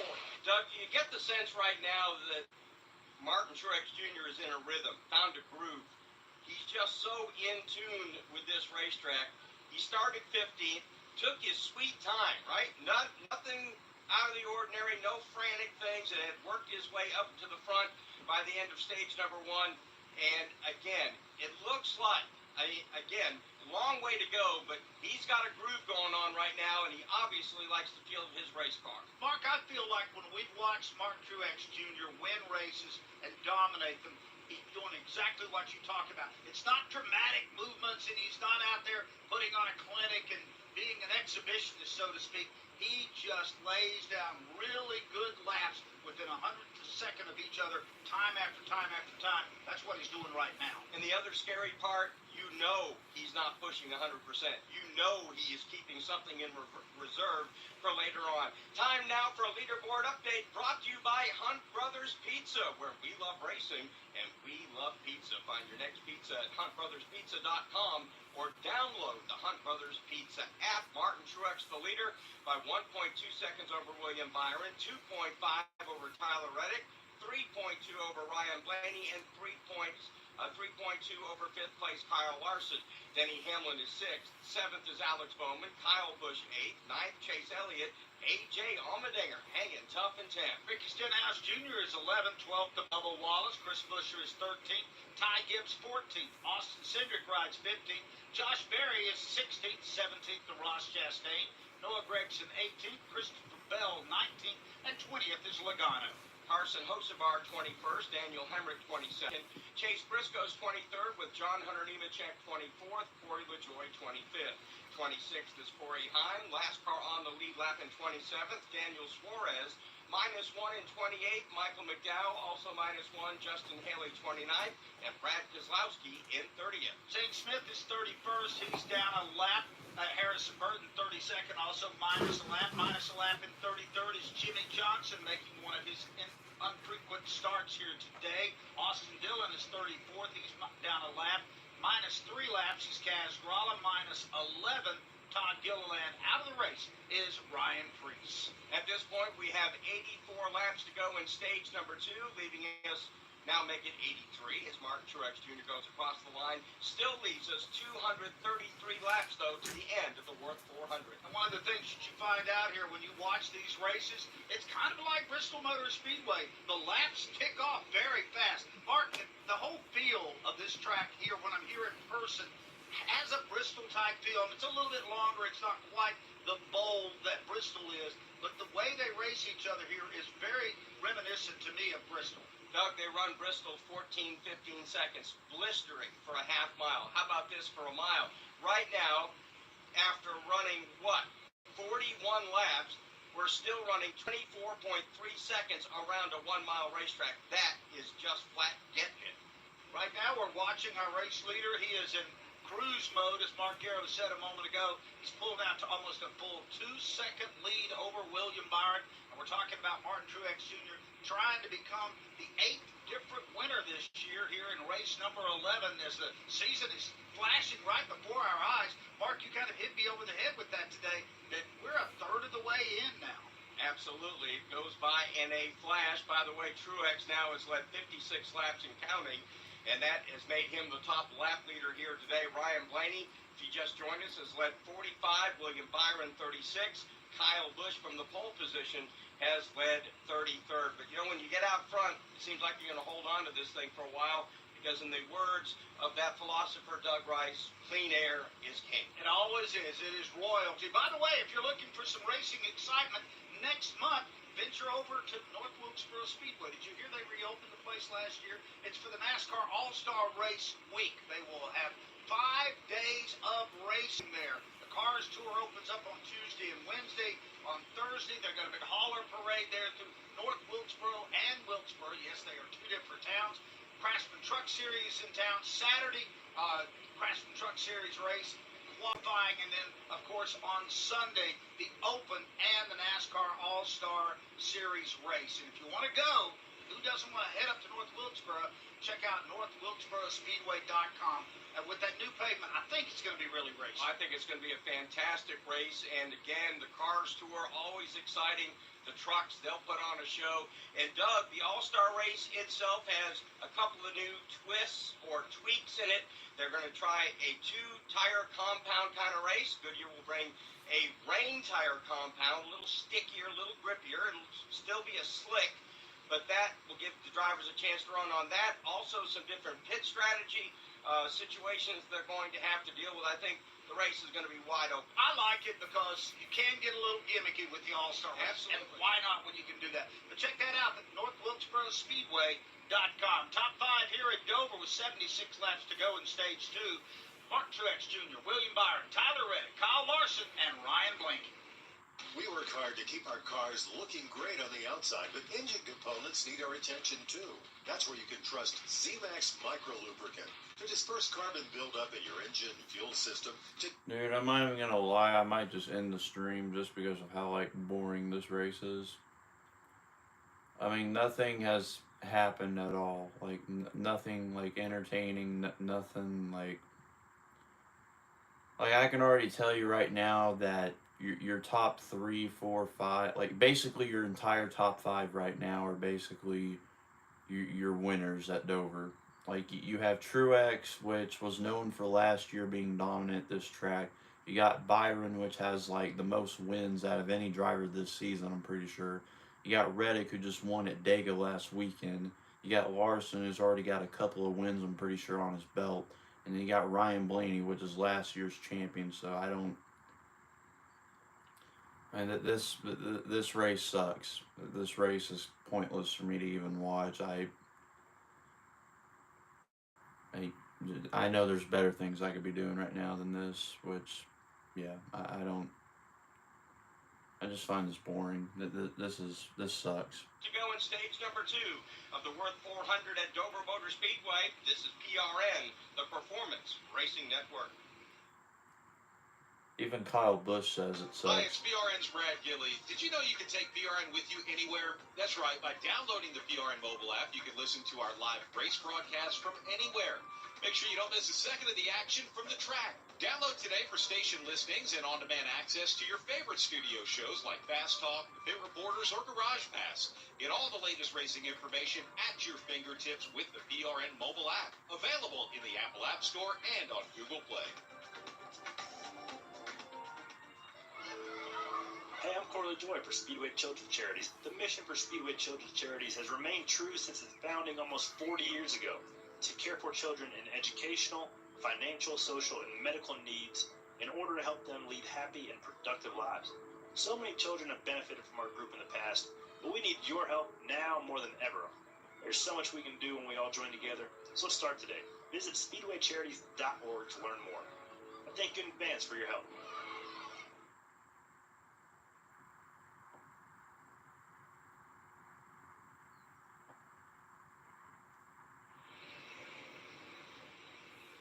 Give a shout out to Corey Hine today, Pat. He's back there riding at 26, substituting today for Eric Jones, and he's still on the lead lap as we're almost halfway.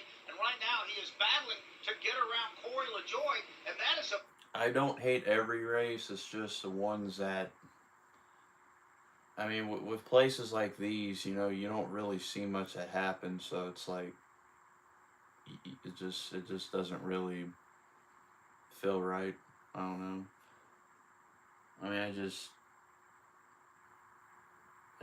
yeah, I don't. Yeah, this race is just really boring. I mean, it's not boring, it's just boring. Like, I don't know. I mean, you gotta think about it, guys. I'm doing the live stream off of my phone, so basically, if my phone dies, it's y'all's fault for making me continue to do this. Because right now, my charger's fucked, so I basically have no way of charging my phone unless I go to the store and get a new one. And I'm not gonna take the risk of leaving my house without my phone, knowing that it could die at any moment. So. Yeah, I don't.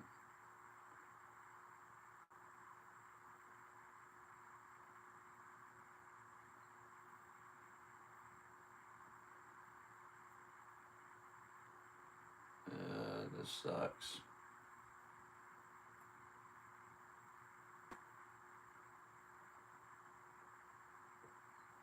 I mean, the only race I could compare this to was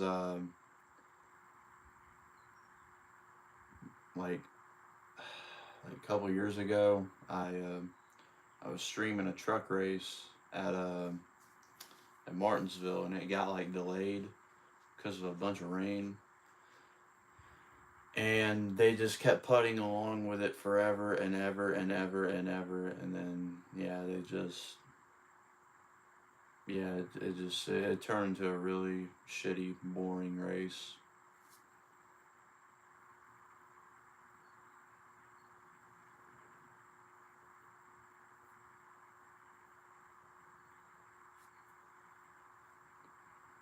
You know what, Happy Mars, you can choke on my dick, so yeah, you're done.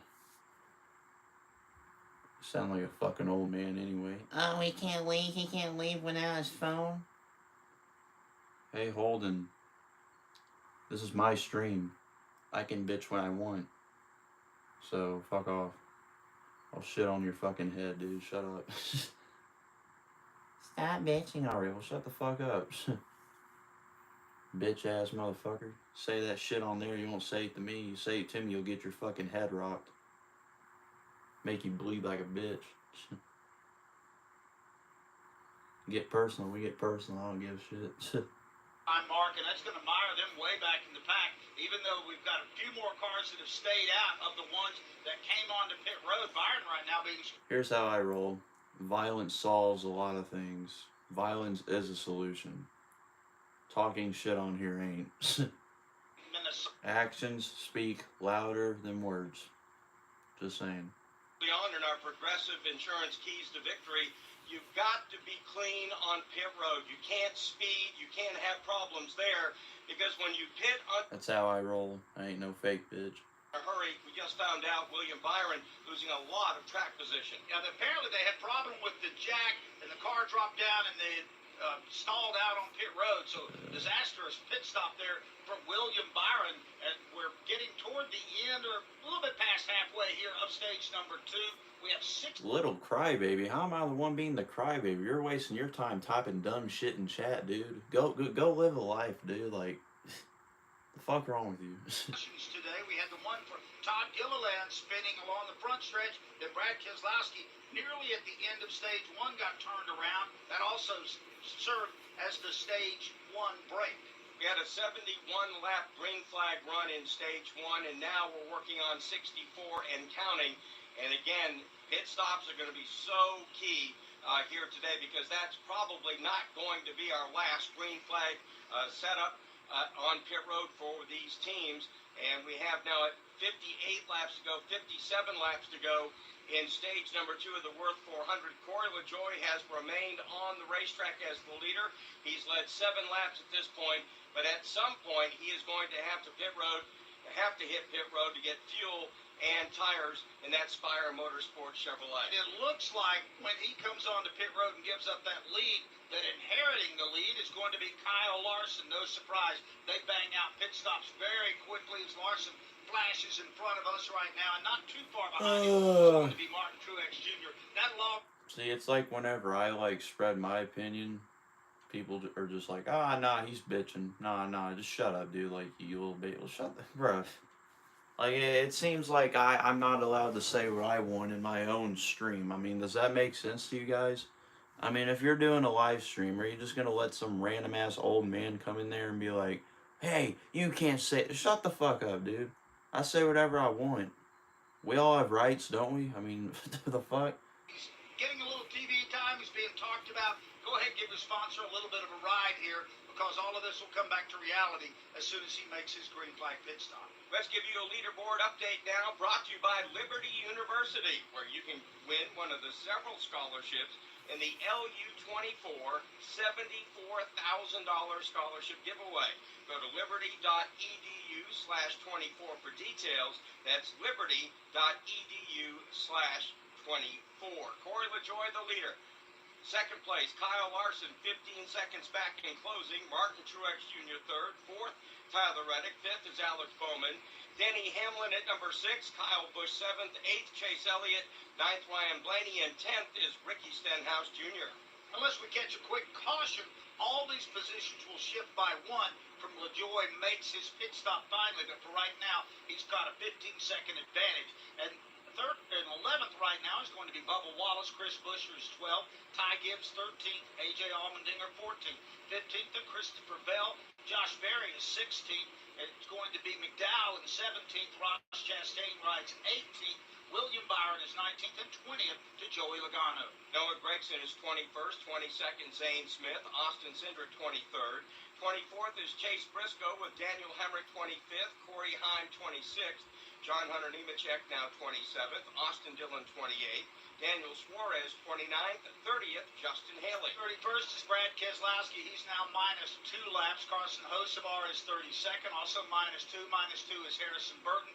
Jimmy Johnson down 2 laps in 34th. Kaz Grala minus 4 in 35th. Minus 13, Todd Gilliland. And 37th and out of the event is Ryan Preece. So right now, we'll take a quick break at Dover Motor Speedway with 51 laps to go in Stage 2 of the Worth 400. This season, Toyota Racing is looking for jugglers. Not the ones who toss balls or rings.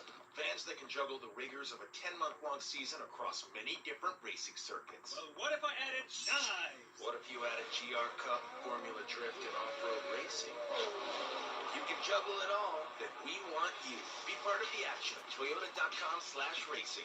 Toyota, let's go places. Formula Drift is a registered trademark of Formula Drifts Holdings, LLC.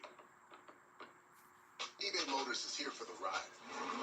120,000 miles of night drives, daily commutes, and who knows how many. Are we there yet? Through countless fixes, elbow grease, and a new radiator, you kept your ride alive. With eBay Motors, you have over 122 million parts to keep it running.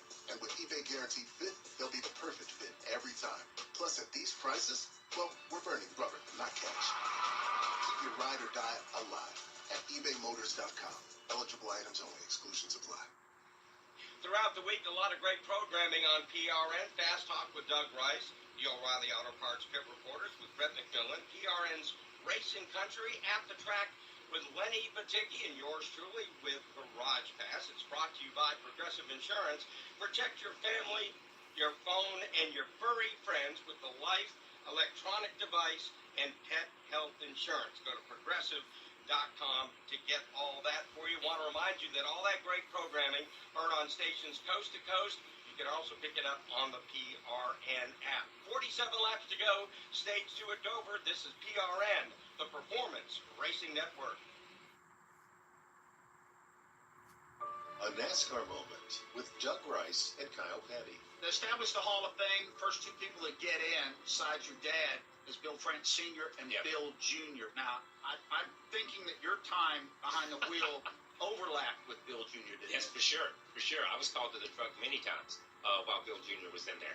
What I remember about Bill Jr. as much as anything was him sitting and talking to my granddad. You'd sit down at the racetrack and they would talk about where the sport was and where the sport was going. You know, I'll never forget, we were doing some stuff. I was called to the truck and I was reminded gently by Bill France Jr. that this was his sport. And if I would like to participate in his sport, that I needed to kind of change my ways. And I changed my ways so that I could participate in the sport. But I think the vision that Bill Sr. had for where the sport could be, Bill Jr. looked at it and said, we're there. Now let's take it someplace different. Bill Jr. had that passion to the day he passed. He had that passion for the sport.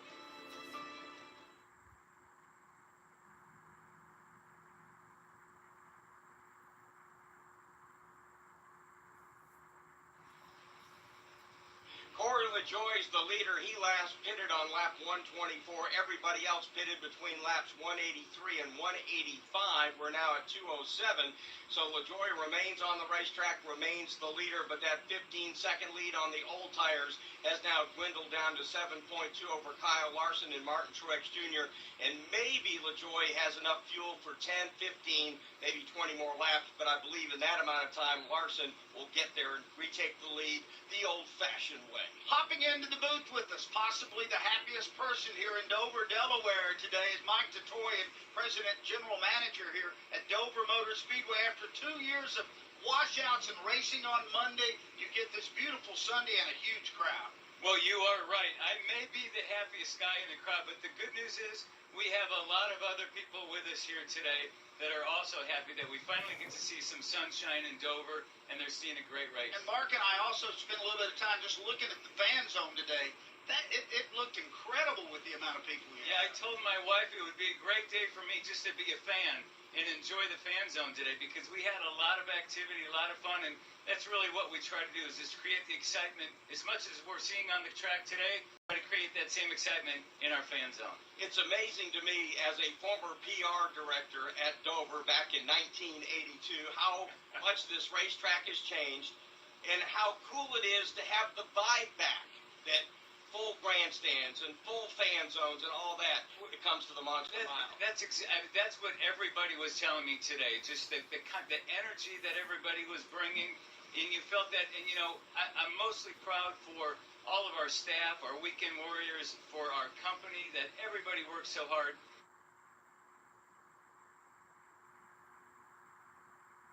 put these race weekends together, and so I'm really happy about that. And Doug and I are still fascinated by the big rubber duck down there. That's the best money we've ever spent, I think. We've gotten a lot of play out of that rubber duck, and so the challenge is what are we going to come up with next year? But that's the kind of personal note, thank you so very much. Last night I was presented my own Miles the Monster statue to commemorate my last year in broadcasting here. That means the world to me. Thanks so much, Mike. Well, you have meant a lot to a lot of people for 36 years, Doug, and the last couple of years of being able to get to know you has been a blessing on our side as well. So we wish you nothing but the best for your final laps, and we look forward to seeing what's next in your career. This race fucking sucks.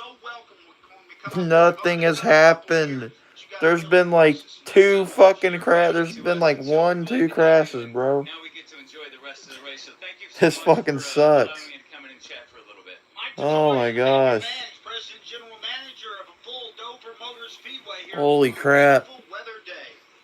Alex Bowman has just moved his way past Tyler Reddick. He is now 4th. Again, Corey LaJoy. Oh wow, a move. And as soon as we fucking see a move happen, we go right back to another camera angle. Great. Jesus. 2.7 seconds away, and Pat Patterson. Fox makes this shit bad, man, I swear. Yeah, he is, and that race behind him, which will become the race, is tightening up quite a bit. Denny Hamlin and Tyler Reddick going at it each other right now down here in turn 3. Hamlin's going to get position off of turn number 4. Kyle Busch not far away as he just finished.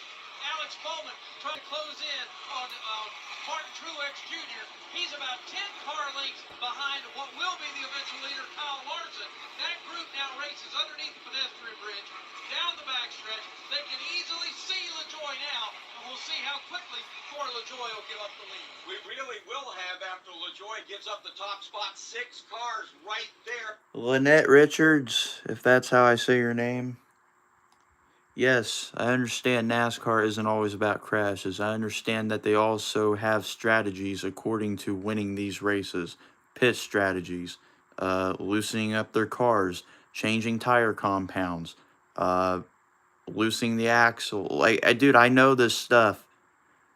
I've been watching this forever now too, okay? I understand, trust me. I'm not your stereotypical fan that only watches it because of the crashes. Trust me, I love the sport. But goddamn, when it comes to these kind of races where literally nothing happens at all whatsoever, it sucks. There's been like one crash, and hear me out. There's not really much of a strategy there at that track with these new cars. Half the fucking teams and drivers are still trying to figure out how to race these fucking cars because of how shitty they are. I mean, they're not built the worst, but goddamn, like, please bring back the Gen 6. Everybody loved the Gen 6. We did. From Truex, then it's Bowman, Hamlin, Kyle Busch, Tyler Reddick, and again, Chase Elliott. Pat Patterson's caught this group, and he's caught them in a hurry. Yeah, Elliott earlier reported that he got into the wall a little bit. It's not done that car any damage as far as the way it's racing right now. He is nose to tail, I should say, with Tyler Reddick in that number 9 Napa car. He works his way to the top side of the racetrack, not able to do anything. But this I mean, yeah, the Gen 6 didn't really have that many good races at Dover, but, like, if we're talking about, like, every other track, hell, even road courses, too, and stuff, I mean, the Gen 6 just... It looked good, man. It did. Especially super speedways. You want to get into that? Holy crap. Those things reacted like the freaking cop cars like back in the day. Like, you could tandem draft in those things. And they're fucking fast. Alongside Mark Garrow out in the turns today, it's Pat Patterson on pit road, Wendy Venturini, Brad Gilly, and Brett McMillan. We have only had 2 yellow flags today, one for a spin by Todd Gilliland, and the other one came out when Brad Keselowski got sideways in turn 2, and that's been the action like that. And then we got IndyCar. Kyle Larson has been steadily and slowly and methodically battling battling his way up through here. It looks like we may have a battle for second place starting to shape up as Bowman slid around Martin Truex Jr. Bowman's got a good car right now, guys. Don't sleep on that 48. He has got a good run off the corner the last 3 laps, and he has closed the gap on his teammate, the leader, Kyle Larson. Bottom of turns 3 and 4, that's where Larson runs. Bowman trying to close that gap. Alex Bowman using the high, wide, and handsome Bro, why is it cutting out now? line in 3 and 4 has caught Larson as they work their way back to 1. Middle of turns 1 and 2. Leads them into turn 3 and 4, but Bowman closes it down again. Alex Bowman making up ground here on the race leader as they flash across the start-finish line. It's only a car length from Kyle Larson back to Alex Bowman. The only guy in that Hendrick stable that doesn't have a checkered flag is driving that 48. He's trying to wrestle It's a the lead duck. away from his teammate. Now Kyle Larson Wow. gets some lap traffic. Corey LaJoie just coming off the pit road. That puts Bowman in the catbird seat. Tries to run him down as Larson tries to work to the outside of John Hunter Nemechek. Both cars slide up the racetrack. They move around John Hunter Nemechek. Right now, there is 4 laps to go here in stage 2. Down to the bottom of the racetrack. I think we had a car that contacted the wall over there in turns 1 and 2. I couldn't see the number. They don't throw any kind of a caution. And it was Brad Keselowski. Yeah, Keselowski, he gets his car to the bottom of the racetrack, and NASCAR will keep the caution flag in their pocket. Good race now, as once again Alex Bowman trying to move around John Hunter Nemechek. Nemechek not giving up that spot down in turns 1 and 2 as they work right behind Bowman is Martin Truex Jr. Then there's Denny Hamlin. Now here's the leader, Kyle Larson, midway down the backstretch, works his way down to the top side of the racetrack to work around Justin The Haley. lap traffic really cost Bowman there. He had caught Kyle Larson for all intents and purposes, but then the lap traffic got in the way, and he's back to about 15 car lengths down. Top 5 look like this: Kyle Larson, Alex Bowman, Martin Truex Jr., Denny Hamlin, and Kyle Busch. At Hunt Brothers Pizza, you can choose from 10 toppings at no extra pizza on the go. Find the nearest location at huntbrotherspizza.com and follow me, Joey Logano, all season long. I hate Steven Singer. Steven Singer Jewelers is the most hated jeweler in I hate boring races, and this is fucking one of them. the #1 gift on Mother God, I hate this. This is actually making me want to shoot myself, like, no joke. ever. A real rose. I've never thought I'd fucking feel like this, like, ever again. Like, it is bad. HateStevenSinger.com to check out his newly released exclusive red wine rose for just $69. Free shipping. I'm freaking tired, too. I don't know why. That's IHateStevenSinger.com. I mean, I did wake up pretty early. Free PRN mobile app, you can listen to all of our live race broadcast anywhere. You'll also have easy access to all of our award-winning studio shows. Get all the latest racing information at your fingertips with the PRN mobile app. Is your insurance playbook too confusing? Well, make it easy. Switch to Geico and get all your insurance coverage from one place. Go to geico.com today to get started. 19 laps away from the end of stage 2, but still 169 laps to go in the Worth 400. This is PRN, the Performance Racing Network. I'm Mike Blaney, a third-generation and we dedicate a lot of our time to going as fast as possible. But when my grandpa was diagnosed with Alzheimer's, it was a very unexpected bump in the road for us. It's important to notice if older family members are acting differently, experiencing problems with their memory, or having trouble with routine tasks. Oh, Mr. Wheat 12, I'm so sorry. I feel bad for you. This should not be the first one you're going to watch. Just search up early 2000s NASCAR races and watch them. Don't watch today's stuff. You don't need to right now. You don't. We are so sorry. That maintains and fixes my equipment. I have a spotter high above the track watching my back, talking me through turns and potential dangers on the track. I physically train to handle the stress of driving, and I have software helping my crew chief and engineer make the right strategy calls. And with all this, I never take my eyes off the road, and neither should you. One distraction can change everything in one instant.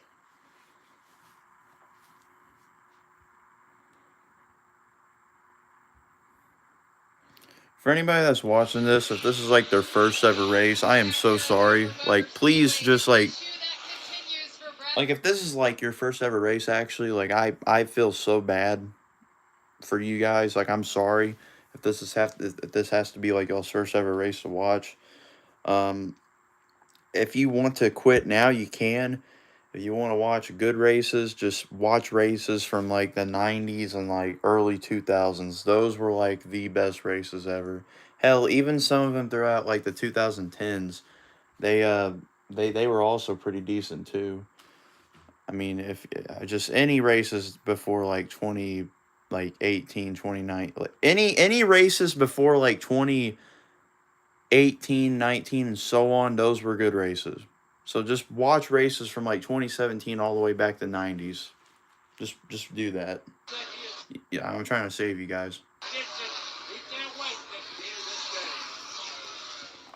Watching out on the racetrack right now, the front three cars are really close. Kyle Larson is leading by only about 3 car lengths over Alex Bowman. And the guy that's on the move right now is Denny Hamlin. He dives to the low side, tries to make a move on Bowman for the second place. Doesn't work that time. They'll take that fight down to turn 1. It's Larson, Bowman, and Denny Hamlin. Yeah, Denny Hamlin has got a great car, more of a long-run car. At least that's the way it's worked for most of the afternoon. Here's the leader, Kyle Larson, into the corner. And Alex Bowman about 5 car lengths off, and then there's Denny Hamlin, Martin Truex, and Chase Elliott is right there as well as they work off the corner. Last 3 laps, Denny Hamlin has been the quickest car on the racetrack. That, of course, moves him to 3rd, Truex to 4th. And Chase Elliott, Pat Patterson, he continues to move. He slipped by Kyle Busch 2 laps ago, and again, looks like he's heading to the front. Now 6, 7 car lengths off of Martin Truex Jr. That's where you'll find the 9 of Chase Elliott. Into turn 3, he runs. Once again, Martin Truex Jr. trying to not lose that time. Last few laps, Truex has lost a little bit on the pace mark. He had Denny Hamlin get around him, and he's fallen further and further back of that lead trio right now of Kyle Larson and Alex Bowman and, of course, Denny Hamlin. And Alex Bowman, Pat, making up some ground once again on the leader. Yeah, Bowman has worked the lap traffic well. He's gotten within a bumper of his teammate, Kyle Larson. They work off and down the front straightaway now. Denny Hamlin right behind him. Truex is a good 20 car lengths back, trying to hold serve with this group. They race in turn 1 and 2. Here's Larson off the second corner. 5 car lengths back to Alex Bowman. Another 6 car lengths back to Denny Hamlin. Larson gets up on the wheel and drives it hard off turn 4. Larson middle groove, Bowman on the bottom. Up top, Denny Hamlin. 3 distinct racing grooves now on this racetrack. It continues to widen, should make the race better as we go on, with now just 8 laps to go in stage 2. And they're going to hit a lot of lap traffic in these 8 laps. Larson down the backstretch is going to catch back up to Corey LaJoie, who's got pressure tires at this point. Right behind him, though, that battle for second tightens up. Here comes Hamlin working on Bowman. Pat, you're so right. There's about a dozen lap cars that I think they'll get to before the end of this stage. The battle for second is tight. Here's Hamlin diving underneath Alex Bowman, trying to make the move. Bowman gets a good run off the hill off of 2 and can hold on to that position, but Hamlin says, no, no, no. I'm going to get next to you right here in corner number 3. Bottom of the racetrack goes the 11th car. Can he make it work? Bowman again using the top side of the racetrack. Hamlin tries to slide up and make the block. Can't do it. Bowman holds on from the outside as they go to war again in turn 1. Once again, the leader midway through turns 1 and 2 is going to catch the lap traffic as we just talked about. Alex Bowman is there just under the pedestrian bridge. Then there's Denny Hamlin. It's a long way back to Martin Truex Jr.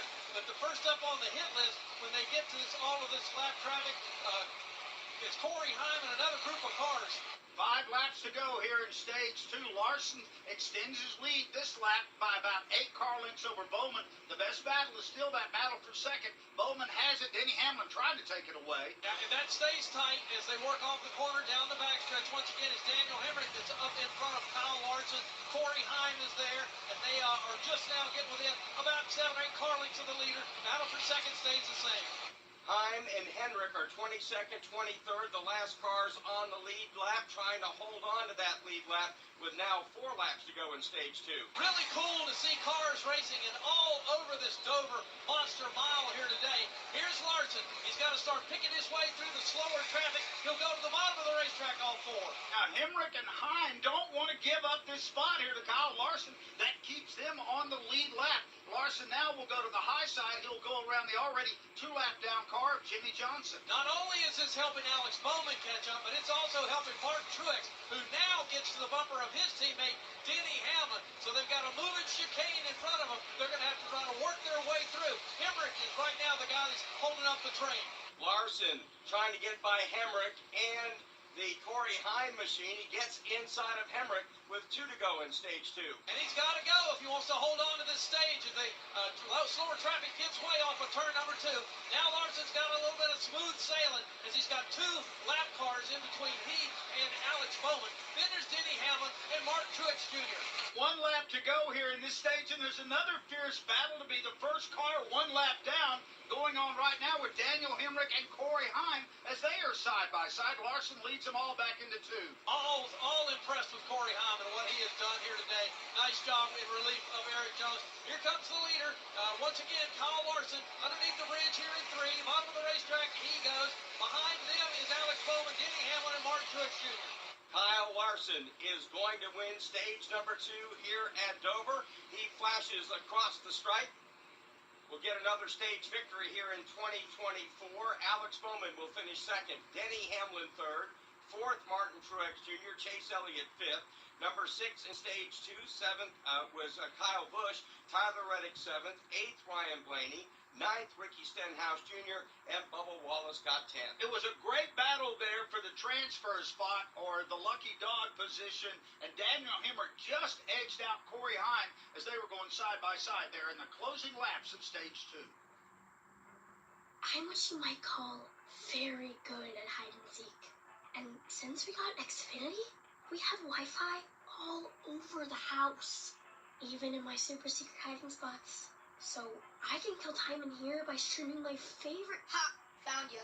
How? You left Find My tablet on. Get wall-to-wall Wi-Fi on the Xfinity 10G network. Restrictions apply. Not available in all areas. Actual speeds vary. To show you how easy it is to file a claim with Geico, we hired a Shakespearean actor. Oh, woe is me. Wherefore are thy claims held when I hast a fender bender? Pardon the interruption, but when you file a claim with Geico, your claims team will be in touch right away. But willst thee forget about me later when thou needest updates? No. They'll always be there to, helpeth you out. Well, I suppose that I should be known something else, like my lactose intolerance. Why must dairy disagree with me so savagely? Geico. Great service without all the drama. Back here at Dover Motor Speedway, we're working our 3rd caution of the day. It is for the conclusion of stage 2, won by Kyle Larson. From Dover Motor Speedway, this is PRN, the Performance Racing Network.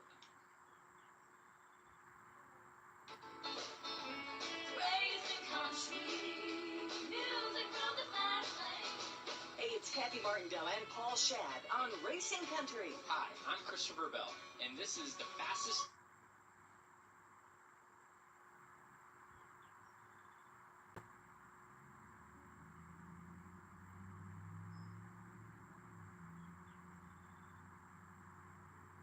hours on the radio, Racing Country. I still have a lot to prove to compete at the level that I want to compete at. We have more to accomplish in the sport, and I want to do better than what we've done the last 2 years. Racing Country, music from the past. The grassroots is where the hometown heroes of Friday and Saturday nights are, and where the future stars of NASCAR are made. First career win for James Freed of the Test Racing Sportsman Series. PRN's At the Track is a people show about the people of grassroots racing. The stories and journeys from the grassroots are always unique. PRN's At the Track covers the people of America's baddest bull race. Hear PRN's At the Track each week on broadcast radio stations, the free PRN app, or at goprn.com. Alright guys, one more agonizing stage and then I can... Or did I even say that word right? I don't even know if I did. I don't even care at this point. One more painful stage. Just the 3rd yellow flag of the day. We've only had 3 cautions for a total of 20 laps. The first one came out about midway through the first stage. Todd Gilliland spun along the front stretch. A little bit later on with 2 laps to go in stage 1. Brad Keselowski spun off turn 2. Didn't hit anything, but that brought out the yellow, which led us into stage 2. And now here we have got a break on lap 250 for our stage 2 break. And that has been it for the yellow flags today. We've had 6 different leaders and 6 lead changes so far. The dominant car has been Martin Truex Jr. Ryan Blaney also led 47 laps early on. William Byron 36, but as of late, Kyle Larson has sort of moved his way to the front, and he seems to be the player to be named later. Absolutely, Doug. Stage win number 6 for Kyle Larson this season. The next closest drivers with 2, Ty Gibbs, Christopher Bell, Denny Hamlin, Austin Cindric, and earlier today in stage number 1, Martin Truex Jr. won his 2nd stage of the season as well. So we're watching this race unfold here.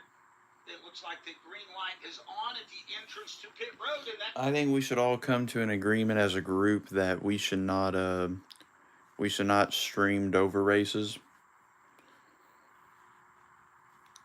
Do we guys agree on that? Do we us as men, as fans, do we agree to not stream any more races at Dover? Do we agree on that or no? I'm not going to make a poll, but do we agree on that, guys, or no? Felt like it was improving. Brad Gilly. Alex Bowman just left his pit box. 4 tires of Sunoco fuel. Said he felt a little bit of brake pain and said the top is a little bit hard for him right now as it's wearing on the tires. Denny Hamlin, happy with his race car. He got 4 tires in Sunoco as well. Brett McMillan. Martin Truex Jr. said the car just did not feel good going over the rubber. So they went back on the change they made before. 9.7 second stop for him, 4 tire change, and a full tank of Sunoco fuel. Denny Hamlin up 2 spots. He will lead them off the pit lane. Kyle Larson falls back to 2nd. Alex Bowman to 3rd. Up 2 to 4th. Kyle Busch using that number 1 pit stall. Truex 5th off the pit lane. The rest of the top 10. Chase Elliott, excuse me, Ryan Blaney, Tyler Reddick, Bubba Wallace, and Ty Gibbs. So under this caution here, this is for the conclusion of stage 2. And typically in these races, after you get out of the stage 2 break, that's when the action picks up, because those laps really mean something. You're trying to get up there and get a great finishing position or possibly win this race. And Mark, I feel like there's 3 or 4 cars very capable of winning today. One of them just took the lead. That's Denny Hamlin. He hasn't been a front player, but anytime he gets to the front, he is dangerous. Also, Ryan Blaney, I think, maybe on the outside, but Truex, Larson, for certain, are real threats to win this race today. And maybe the sleeper, we'll see how this all plays out, possibly be Chase Elliott. I was just going to say that, Doug. He has been kind of sneaky quick coming up here at the end of these stages. I also think Alex Bowman, they're continuing to work to get that car dialed in. And again, it looks like another strong day at Dover for Hendrick Motorsports. All 4 of their cars running top 10. Let's go to our On the Top of the Box feature here, brought to you by WeatherGuard, the most driven name in all truck boxes, as we check in with Brett McMillan. I'm here with James Small, crew chief for Martin Truex Jr. I know you guys got a little bit away from what you were good at in the last run. What did you guys do to fix up that car for the final run here? Yeah, we just put on the right front up a little there. Less than ideal track position when we came out after that stop, and the track was just naturally tighter. So I think the track will reset a little here. Being a yellow flag cycle. So we'll just have to see. Made a couple of minor adjustments, but hopefully it's enough. Would you rather have anybody else in that car than Martin Truex Jr. at the Dover Downs? No, he's extra special here. So hopefully we can not screw it up till the end and come away with a victory. All right, good luck. Hope you have another Miles the Monster trophy at your house. Cheers, thank you. That's James Small, crew chief for Martin Truex Jr. That's our WeatherGuard top of the box. Race fans know that there's no letting up, even when you're leading the field, and the front runner in truck boxes knows this too. So when it comes to durability, security, and innovation, the folks at WeatherGuard aren't taking their foot off the gas anytime soon. Learn more at weatherguard.com. Let's go back down to pit road and Brad Gilly. Denny Hamlin is pitted right around the start-finish line here, and when you have a lightning-fast pit stop that gets you out of the box first and back on the racetrack in the lead, there's also some risk because as cars were still coming in, Denny Hamlin was exiting his pit box. He actually got some right-side damage on the car. They were a little bit worried that maybe rear looks very well. Maybe some slight body damage, but nothing Chris Gayhart is worried about. So for Hamlin, the new race leader, a little bit of body damage with contact exiting his pit box. Man, it was tight between those 3 cars, Hamlin, Bowman, and Kyle Larson. Denny Hamlin's been flirting around the top 5 all day long, but this will be the first time he's actually led some laps here today at Dover Motor Speedway. Be curious to see what the number 11 turquoise-colored machine can do, carrying the Mavis this brake sponsorship today. Got some heady company up there, does Hamlin. His Toyota's got some fast Chevys right behind him. When they take off again, it'll be Kyle Larson, Alex Bowman back there, and also headed back toward the front. Now, Kyle Busch has rotated back up. He looked really racy at the start of this, and then we have not talked about him a lot, Mark. He's hung in the top 10, has not shown anything to go back and take the top spot. Denny Hamlin, of course, looking for his third win this year after winning at Bristol and Richmond. We've got one to go before we go back racing, and that's going to leave 142 laps as we begin the third and final stage of the Worth 400. Denny Hamlin is your leader. He has chosen the outside of row 1. Then Kyle Larson, Alex Bowman, Kyle Busch, Martin Truex Jr., Chase Elliott, Ryan Blaney, Tyler Reddick, Bubba Wallace, Ty Gibbs to the top 10. They're in front of Pat Patterson. Well, they're just working their way down the backstretch here with the lights off on the pace car. All of the other cars that took the wave around trying to get in line. So the pace car's kind of dragging its feet, as Doug said earlier. Right now coming around here in turn. Side. Down on the inside will be Kyle Larson. To his outside, it's Denny Hamlin. Hamlin gets a big-time jump here out of the Geico restart zone. He'll pull the field down into turn 1. It's going to be Denny Hamlin, Kyle Larson in that order. Now Kyle Busch is in a battle with Alex Bowman for third. Denny Hamlin caught him sleeping because, man, he has shot to the front here and got a good 7 to 8 car lead as he works in the middle of 3 and 4. Then it's Larson, then it's Bowman, then it's Busch. Truex in that 5th spot, bumper to bumper, banging on him from the back. Chase Elliott, Ryan Blaney, Tyler Reddick, Ty Gibbs. They're a knot in turn 1. Everybody trying to sort it out here. Changes to the car. Here goes Bowman trying to go to the outside to pick up that second position. Can't do anything with it. Kyle Larson now about 10 car lengths back of the leader, midway through 3 and 4. Hamlin's Toyota leads by 6 car lengths over the Chevys of Kyle Larson, Alex Bowman, and Kyle Busch. And then it's Martin Truex Jr. hanging on to 5th. He's being pushed here by Ryan Blaney. That's a good battle here. 2nd, 3rd, and 4th. Bowman working hard to trying to hang on to his teammate. Down the backstretch they go, separated by a car length. Then it's another 2 car lengths back to Kyle Busch, who's in this. Then that's where you find Martin Truex Jr. off 4. Martin Truex Jr. trying to hold off Ryan Blaney. Chase Elliott behind them. Ty Gibbs. Then it's going to be Reddick. And now on the move a bit is Bubba Wallace in that Air Force Toyota. Bubba Wallace has had a very respectable day here at the Monster Mile and continues to kind of hunt the front of the top 10 here, I should say, as he works his car down into the bottom of the racetrack. His teammate right in front of him. Up front, pulling away right now. Denny Hamlin, each lap, he's picking up about 3 car lengths as he is in the wind here, Pat Patterson. He's a good 20 car lengths up on 2nd place Larson. Well, remind everybody on his podcast this week, he said, hey, we're going to go win. He called his shot. Let's see if he can do what he said he can do. Right now he looks good up front. Battle for 3rd. Kyle Busch going to work on Alex Bowman. Last lap, Hamlin a half second faster than Larson. Battle for 3rd. Kyle Busch goes after Alex Bowman as they slam down into the banking of turn 1, work their way through 2. Kyle Busch is about a car length off as they cross under the pedestrian bridge, exit turn 2 from Alex Bowman. Bowman holds on to that 3rd spot. Up in front of him, Kyle Larson holds on to the 2nd spot. Denny Hamlin is gone. Yeah, he's checked out. He's almost got a full straightaway lead here at the Monster Mile. Maybe the best battle is that Bowman-Kyle Busch fight. That is for the 3rd place. Yeah, that is the best battle on the racetrack right now. And once again, Bowman's losing a little ground to his teammate, and he's falling back to where he's going to have to deal with Kyle Busch. Into turn 3 they go. Busch is about halfway up the groove off of turn number 4. Martin Truex Jr. trying to claw his way up to Kyle Busch to try to make it a 3-car fight for that 3rd spot. Again, they are back into the banking of turn 1. Bowman runs at the bottom of the racetrack. Kyle Busch to the outside there. That's the closest battle in this front bunch as they head into turn number 3. Kyle Busch lets his car drift out, shows the nose to Bowman off at turn number 4. Now drops back down into the tire tracks of Alex Bowman as they continue to battle for 3rd. Truex is back there in the 5th spot. 6 belongs right now to Ryan Blaney. He is the top running 4th. Chase Elliott is hanging on to 7th. But Mark Arrow, once they started this 3rd stage, Denny Hamlin has found an extra gear. He has checked out. I feel like this is the biggest lead we've seen all day long at 2.5 seconds when they come back to the line. Doug, everybody is on equal tires. Everybody has been able to make adjustments to their car, and Hamlin is driving away from Kyle Larson, who's led 35 laps, and Truex, who's led 69. Right now, Hamlin absolutely has a race car that's dialed in.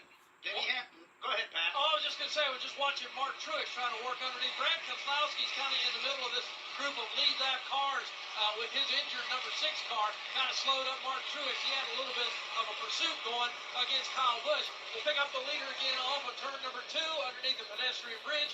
Drift back a little bit. That's where you find Kyle Larson, who's separated himself from Alex Bowman.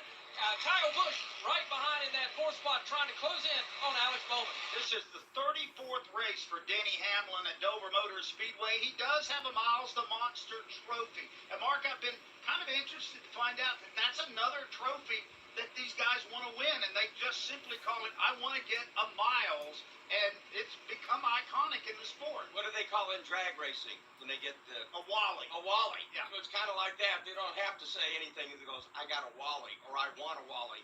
This way, they want a mile. And I like that. I think tracks have their own identity when they're able to do something like that. And, of course, when you come up here, you get to see the real life-size Miles the Monster out in the midway. Not as scary as the name sounds, by the way. But Denny Hamlin's scary in this field right now as he is pulled away by 3.1 seconds. Right now, he is pulling away from a second-place car by 0.2 of a second. Oh shit! I forgot to put the Elliots. Fuck. Races run back-to-back at Dover in 2020, also the runner-up in 2018. So as Doug mentioned, he knows his way to victory lane, knows what it's like to get him a Miles. And now it's time for a leaderboard brought to you by Napa. When it comes to brakes, Napa Silent Guard brakes deliver the noise-reducing OE quality performance drivers demand. Available now at Napa. Hamlin the leader by 3.3 seconds over Kyle Larson, 3.8 over Alex Bowman, 4.5 over Kyle Busch. Martin Truex Jr. hanging in 5th, 5 seconds back. The rest of our top 10, Blaney at number 6, Chase Elliott 7th, Ty Gibbs 8th, 9th, Tyler Reddick, Bubba Wallace in 10th. Ricky Stenhouse Jr. has camped out at the 11th spot throughout this race. Josh Berry's moved up a couple. He's 12th now. Christopher Bell 13th. A.J. Allmendinger 14th. Ross Chastain is 15th. 16th for Chris Buescher. Chase Briscoe 17th.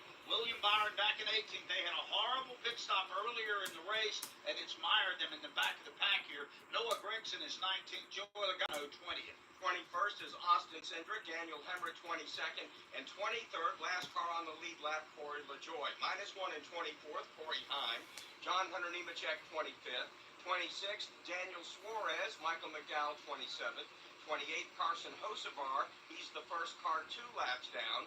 Harrison Burton 29th. 30th, Justin Haley. Zane Smith is -2, also -2. Austin Dillon -3 is Jimmy Johnson. Kaz Gralla is -5 and 34th. 35th belongs to Brad Keselowski. He has a myriad of problems. He is -9 laps down. Todd Gilliland -16. The only car out of the race and in 37th is Ryan Preece. We've got 125 laps to go here in the Worth 400 from Dover Motor Speedway. Don't go away. We're coming right back.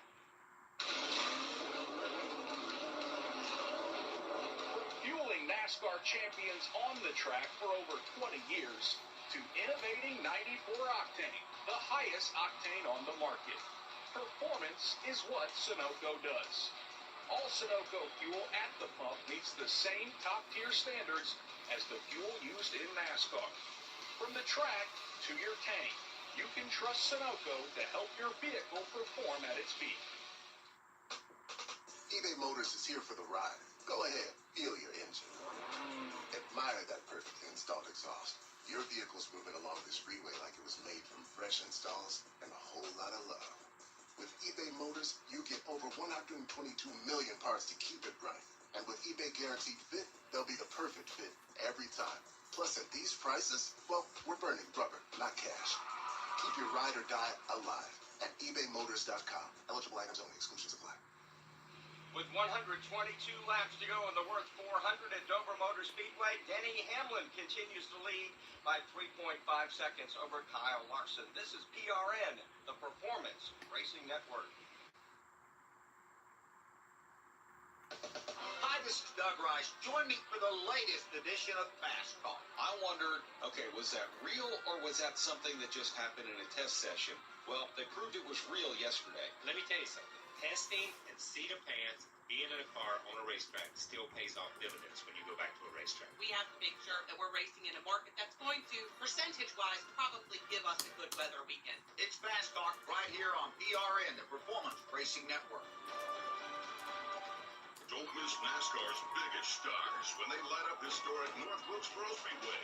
It's the NASCAR All-Star Race, May 17th through the 19th. Champions like Larson, Elliott, Busch, and Blaney battle it out for All-Star glory at the track where names like Penny, Earnhardt, Waltrip, and Allison became legendary.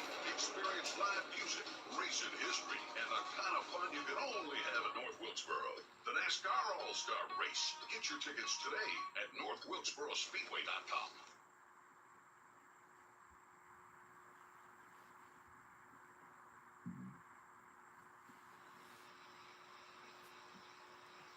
Way back in the day when I used to watch wrestling on TV with my dad, one of the famous moves, I don't know who did it, maybe George Becker, Johnny Weaver, somebody like that, was the sleeper hold.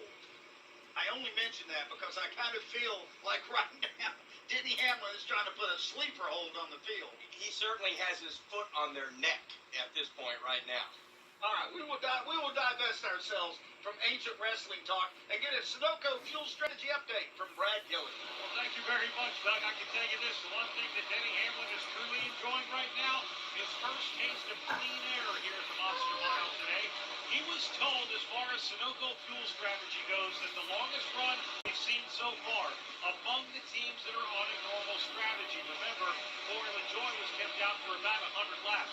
The longest run among the teams on a normal strategy has been 71 laps. When they went back to green here in the final stage of this race, that's about 140 laps. So if they split this stage, they can keep going with what they know. They can even do that and have enough Sunoco fuel in the tank when they make their final pit stop to run into a couple of overtime finishes if they need to. So while they can go about 100 laps, look for them to split the stage and go around 70.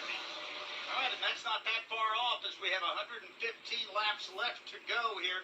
Denny Hamlin, either Kyle Larson's moved up a little bit or Hamlin's backed off just a touch. It's down to only a 3-second advantage where he had pushed it up to 3.5.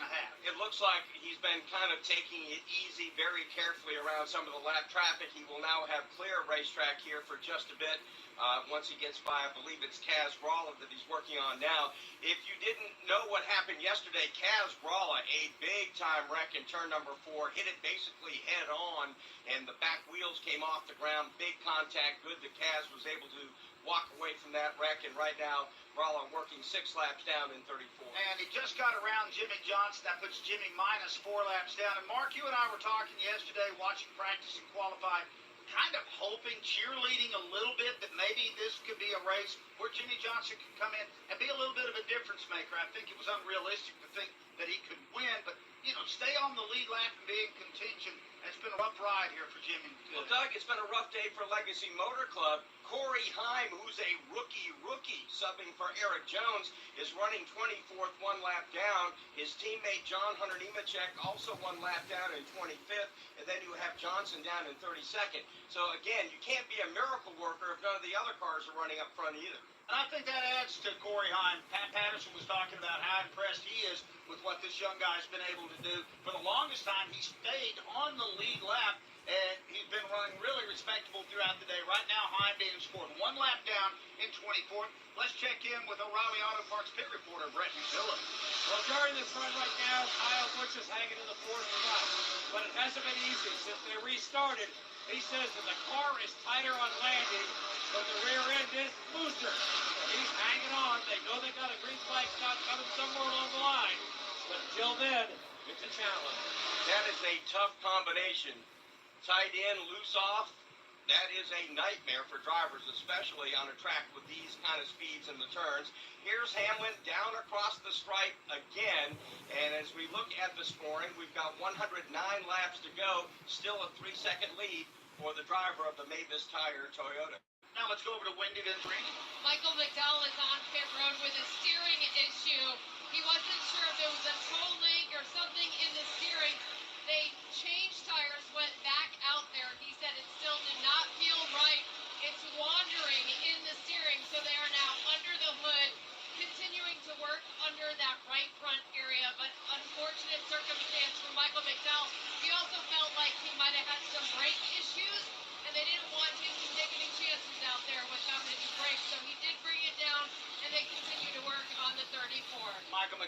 having scored 8 laps down as the leader, Denny Hamlin, goes across the start and finish line. Kyle Larson's had to go through all that same lap traffic. And Mark here once again, they kind of rubber band out. They cut it down to about 2.5 seconds. But then once Larson has to pick off all these lap cars, that distance equals back out to 3.2.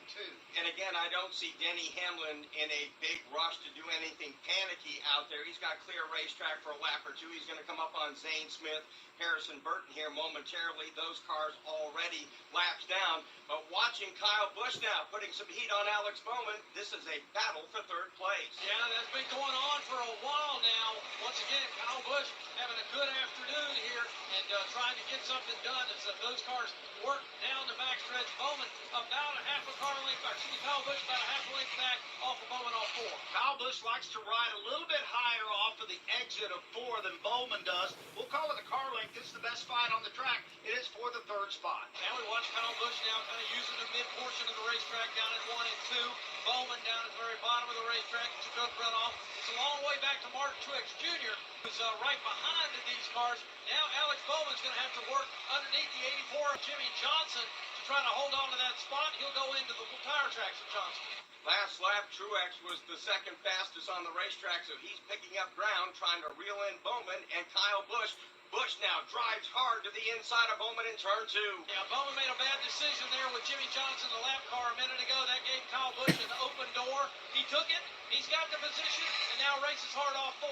Now Bowman has to get around Jimmy Johnson. That holds him up a little bit, but Alex is going to come back and try to get back around Kyle Busch. He dives to the inside, side by side. They sail on into turn 1. Kyle Busch goes high in turns 1 and 2. Bowman stays low. They come up from turn 2, nose to tail. Here's Kyle Busch down the backstretch here. Into turn number 3. Bottom of the racetrack he goes, and Bowman fades back a bit. Martin Truex Jr., though, made up some ground on Bowman. Exit of turn 4, he was on the bottom. Bowman sliding along on the outside. Truex trying to move up 1 in turn 1. Truex using the bottom of the racetrack in 1 and 2. Now gets the position on Bowman. You might wonder a little bit if Bowman's car is just really going away on him. But Truex has to battle hard down here in 3 and 4 to try to wrestle that position away. Still hasn't got it done.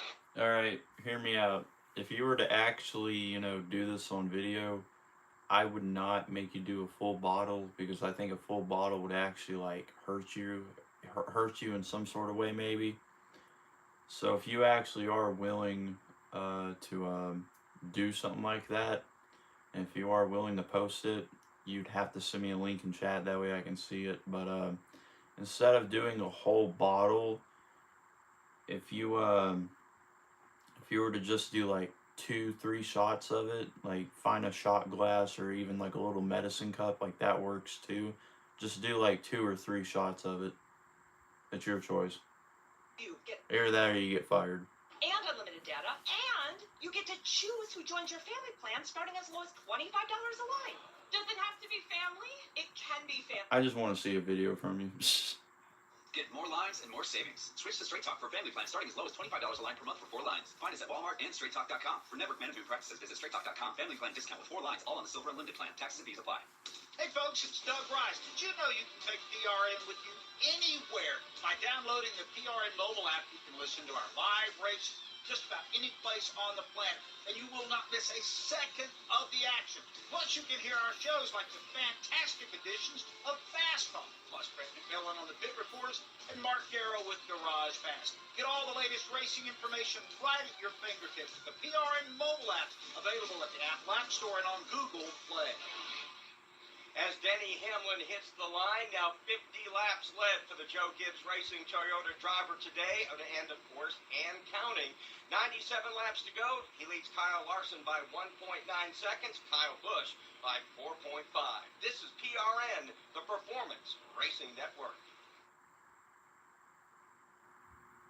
We saw a lot of chaos in the closing laps of the race, so just trying to minimize that, make it more about a race than people just using each other up. I think it's needed. It was needed at all the road courses. While I don't think it's going to be a home run, I think that it'll be in the right direction. So many opportunities to either be really good or make mistakes, and they can start adding up on you quick. For the latest NASCAR news without a restrictor plate, it's PRN's Garage Pass. For the station near you, check us out at GoPRN.com.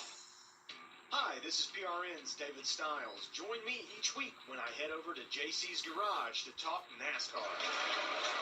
As of right now, if I were to name my top 5, I can tell you Chase Elliott wouldn't be in that top 5 with this next-gen car. He has a lot to prove on the road courses with this next-gen car, but I still don't think there's a real out-front leader. I think Tyler Reddick has been outstanding. That's JC's Garage.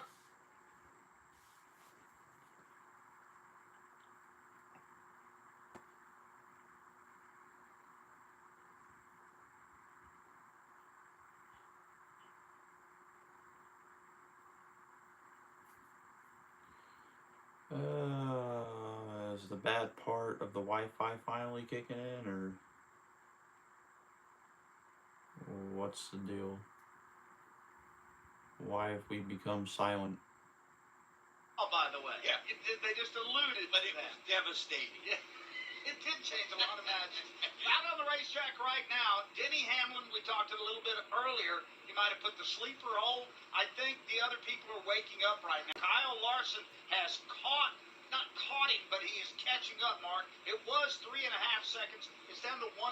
I think a lot of this has to be attributed to, though, that Hamlin's had to really work to get around a lot of lap traffic. And Doug, when he got clear, Hamlin was the fastest 2 laps ago, second fast that last lap. So Denny Hamlin still a lot there in reserve. Let's go down to O'Reilly Auto Parts pit reporter Brad Gilly. Denny Hamlin just hopped on the radio to give a balance update to his crew chief, Chris Gabehart. Very simple. Just a little bit free. That's what he's feeling right now. His teammate Ty Gibbs has been methodically working his way up into the top 10. Gibbs is running 8th right now. Says his car is snug late exit. He's been getting a lot of help from spotter Tony Hirschman about how he should drive around this racetrack, and it's been making a difference. And for Alex Bowman, when Blake Harris asked about his balance, he said, well, a little bit of everything. I can snap it. It can be free. I can struggle when I'm moving up. I'm just struggling with a little bit of everything right now. Mostly that's free. I gotta say this. I feel like this may have been Alex Bowman's best race of the year, Mark. He's looked really racy. He's gone up there. He's fought for the lead. This has been a good effort for the kind of forgotten Hendrick Motorsports car. Doug, it's just a great racetrack, you know, for Hendrick Motorsports, and Alex Bowman has taken to it. Looks like he's got at least the top 5 maybe coming his way today, although we still have a long way to go. 88 laps to go the next time that Denny Hamlin comes by the start-finish line. Hamlin now way up the racetrack. Kyle Larson digging hard on the bottom as they exit turn number 4.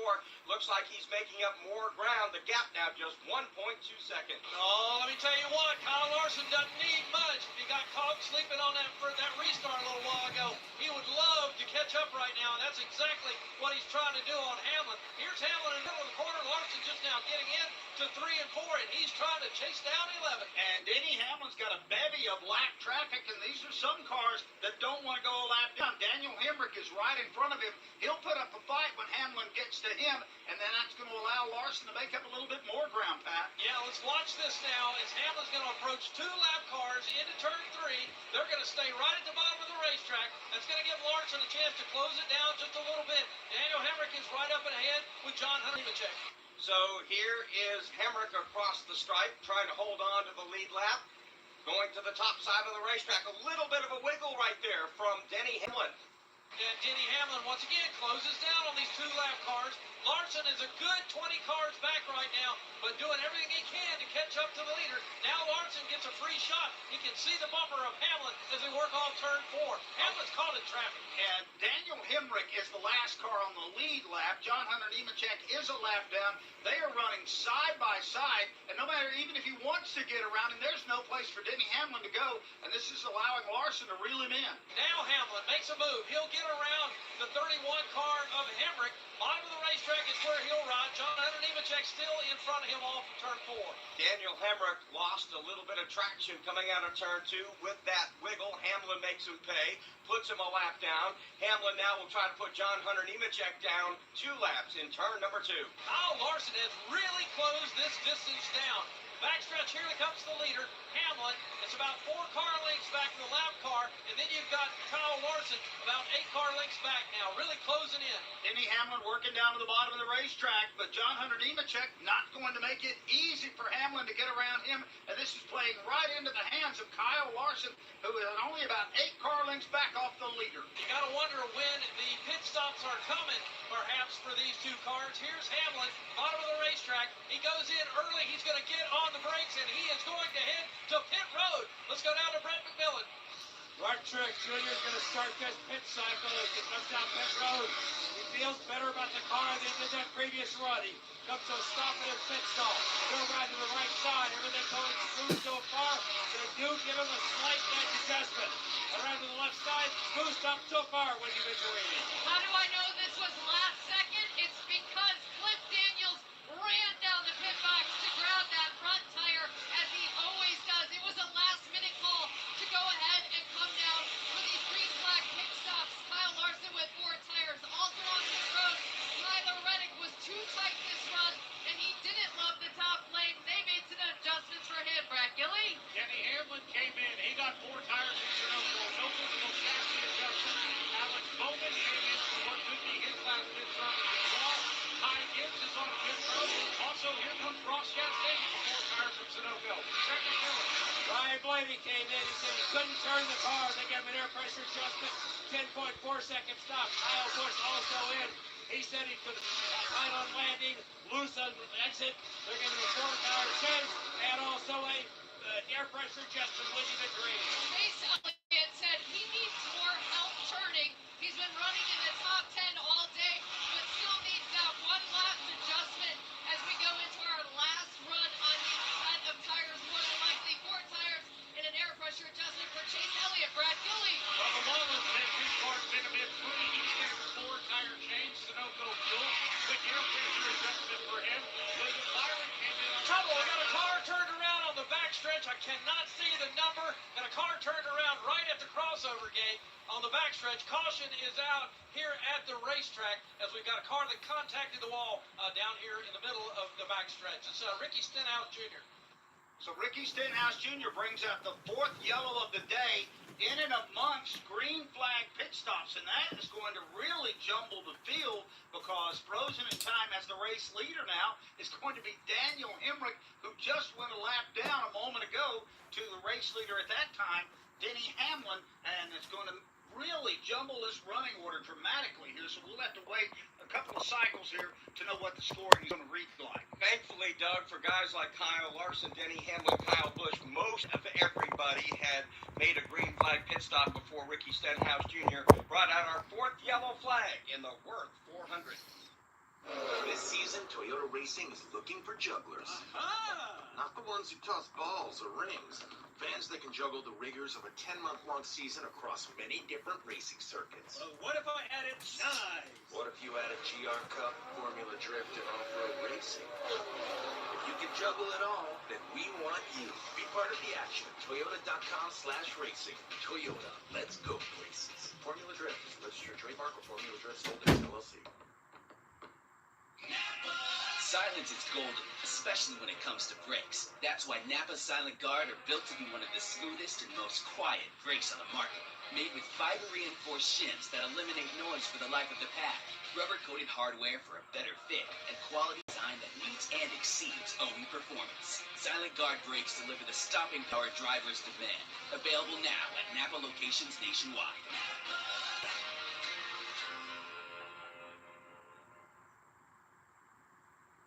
Again, back at Dover Motor Speedway, yellow flag flying for only the 4th time today. We've run only 28 laps under caution. This is PRN, the Performance Racing Network.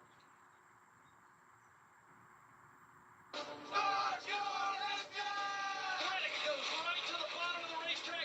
Chastain tries to hold on the outside. Truex on the inside, Byron in the middle, Chastain up high. Hamlin now beginning to come to the front. He's got the edge now. He'll take the lead away. Ryan Blaney sliding down into the grass. There was a lot of bumping and grinding, and Blaney noses into the infield retaining wall. Ross Chastain doing a great job. Truex right there, big in his mirror as they race down the backstretch here. Harrison Burton is spinning down the back straightaway. Everybody going to the top side. Here comes Kyle Larson. Larson dives to the bottom of the race. Busher has trouble. And a spin off of turn 4. Yeah, we've got a ton of cars that are in this one, and Larson is certainly one of those cars. Trouble coming out of turn 4. Hamlin is sideways. The car spins down on the apron of the racetrack. Byron takes that brightly painted number 24 to the front. He gets a big shove from Daniel Suarez. This is PRN.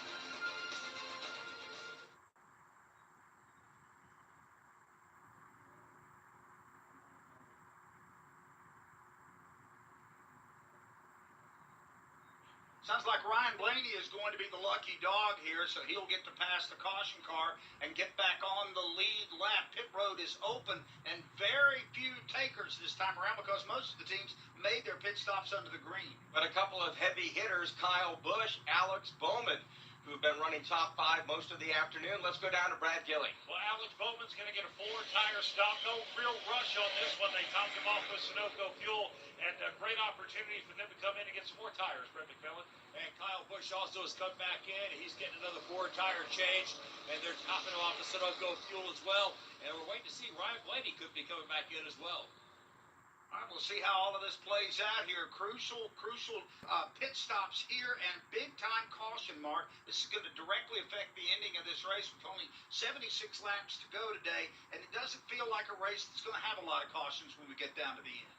Kyle Busch, Doug, did not pit. You did not get a stop in apparently under that green flag cycle, so he's going to be in pretty good shape after that now with 4 fresh tires and enough fuel. So he's last pitted on lap 24, and then 324 rather, and then guys like Larson and Hamlin and Truex 317 to 318. And we'll watch them now as the field comes by under the caution flag, and we'll be able to reset NASCAR scoring after they have a chance to adjust. Usually it takes a couple of laps here scoring to kind of separate out, especially when you get a caution flag while you're in the middle of green flag pit stops. No doubt about that, and is already shuffling. You see things going up and down on our scoring as these cars come off the track and onto the pit road. So glad you could join us. Mark Garrow with Doug Rice. Pat Patterson is our turn announcer today, and our O'Reilly Auto Parts pit reporters, Wendy Venturini, Brad Gilly, and Brett McMillan. And PRN is next on the air.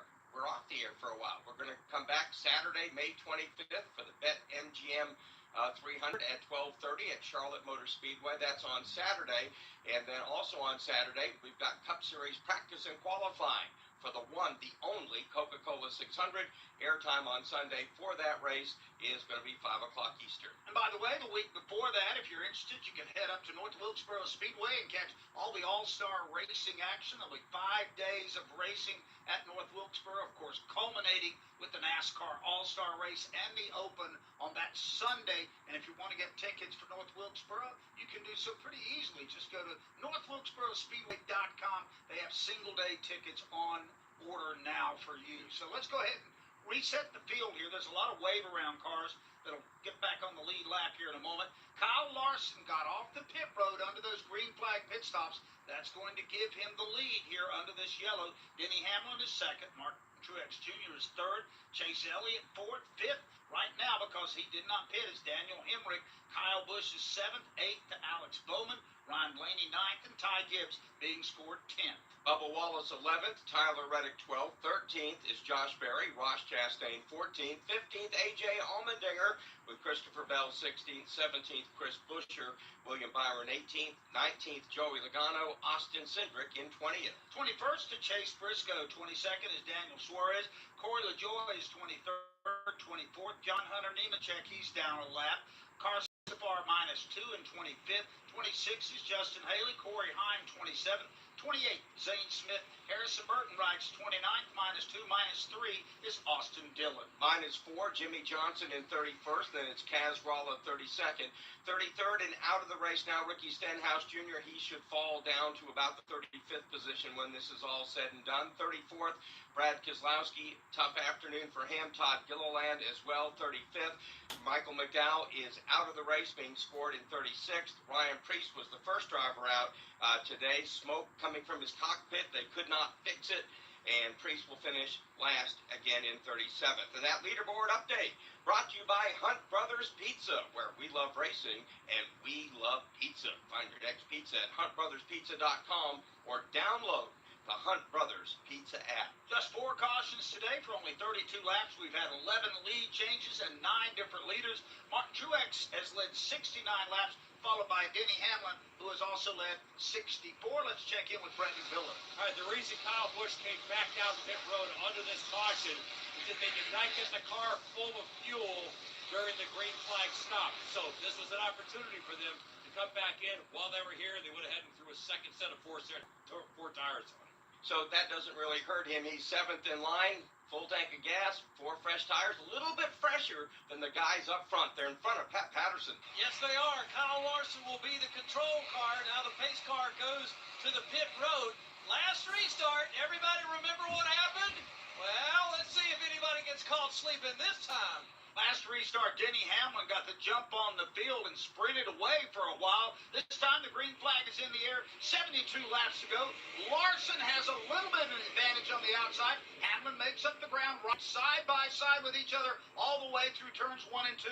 Hamlin down low, Larson on the top. Denny Hamlin's got the advantage. He's got the lead. Halfway down the backstretch, Larson tries to... Oh, we got cars spinning in the backstretch. Caution out again. Cars that crashed down the backstretch here. There's at least 5 cars that got wound up. Bubba Wallace and Byron is in this as well. Christopher Bell is in this wreck. Big one down the backstretch here at Dover. William Byron can't possibly see. The hood is flipped up in front of the windshield. We're also seeing heavy front end damage from Christopher Bell, and Bubba Wallace, the shark teeth have been punched in on the front of that race car. Yeah, a lot of damage on that Liberty University car for William Byron, who was a big factor early in this race, and that car is probably headed to the garage areas. Some of these damaged machines now come back around to the front stretch, down to Brad Gilly. Yeah, Rudy Fugle just told William Byron, just take that car straight to the garage. Don't even bother with the pit box. For Bubba Wallace, he slides his car to pit road. The left front definitely damaged. In fact, he is going to slide right past his pit box. A lot of damage to that race car. I believe he's going to take it to the garage as well. Wendy Venturini. Extensive damage on Christopher Bell's number 20 Yahoo Purple. It is leaking liquid now. They just told him they are going to be done. They had grabbed the Sawzall thinking they were going to pull some of that fender damage away.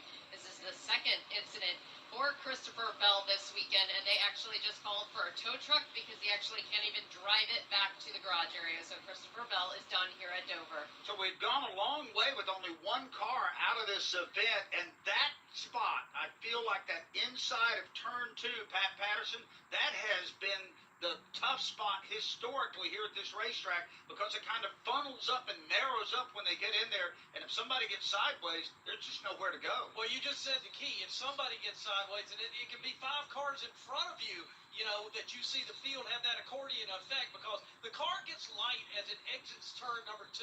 You get a little bit sideways there. You have a group of cars on a restart like we just did, and these things are easy to happen at that part of the racetrack. And once they hit, as Mark said earlier, you don't just hit once here at Dover. You will hit and bounce around from the outside to the inside.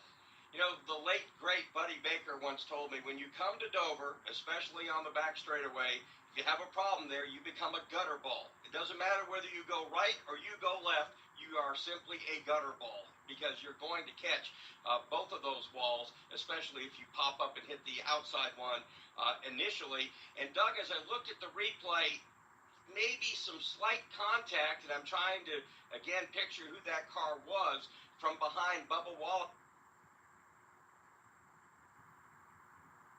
Might have made slight contact with the back of Bubba's car. Not a big impact if there was one, but Bubba spun that car and then got collected and kind of bounced around like a pinball back there. Right now, let's pause 10 seconds for station identification. This is PRN, the Performance Racing Network.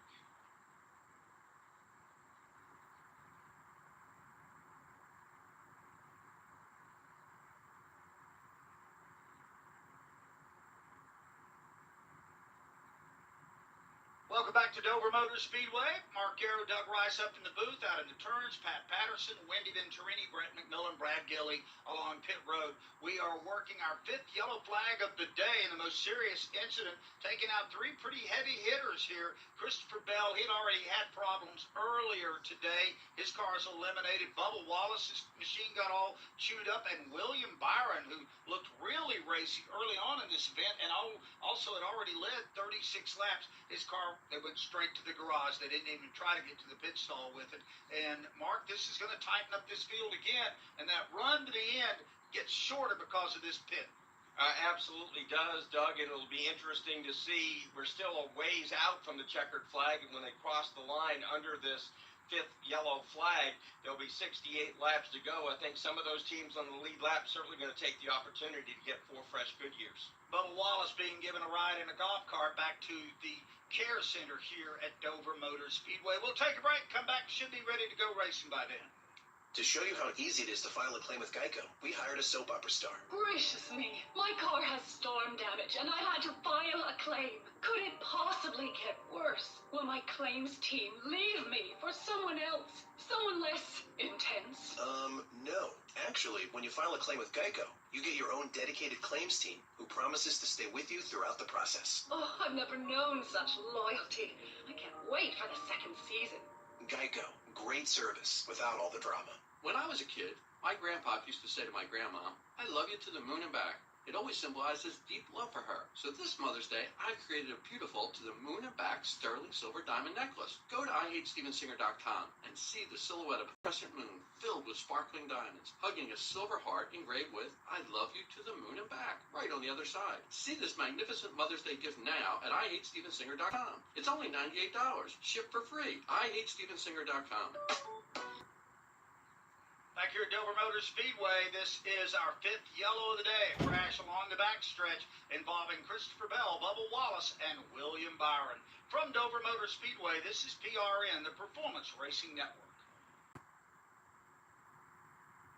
The United States Deputy Sheriff's Association is a national nonprofit and the largest non-governmental provider of services to law enforcement. The USDSA assists city, county, state, and federal agencies with free safety equipment donations and officer survival training, along with cash donations to families of law enforcement officers who perish in the line of duty, college scholarships for the children of law enforcement, a citizen awareness program, and more. For more information on the USDSA and how you can help, visit usdeputy.org. There's a little bit of the county fair atmosphere at a stock car race. Don't miss NASCAR's biggest stars when they light up historic North Wilkesboro Speedway. It's the NASCAR All-Star Race, May 17th through the 19th. Champions like Larson, Elliott, Busch, and Blaney battle it out for All-Star supremacy on one of NASCAR's original tracks. Experience live music, racing history, and the kind of fun you can only have at North Wilkesboro. The NASCAR All-Star Race. Get your tickets today at NorthWilkesboroSpeedway.com.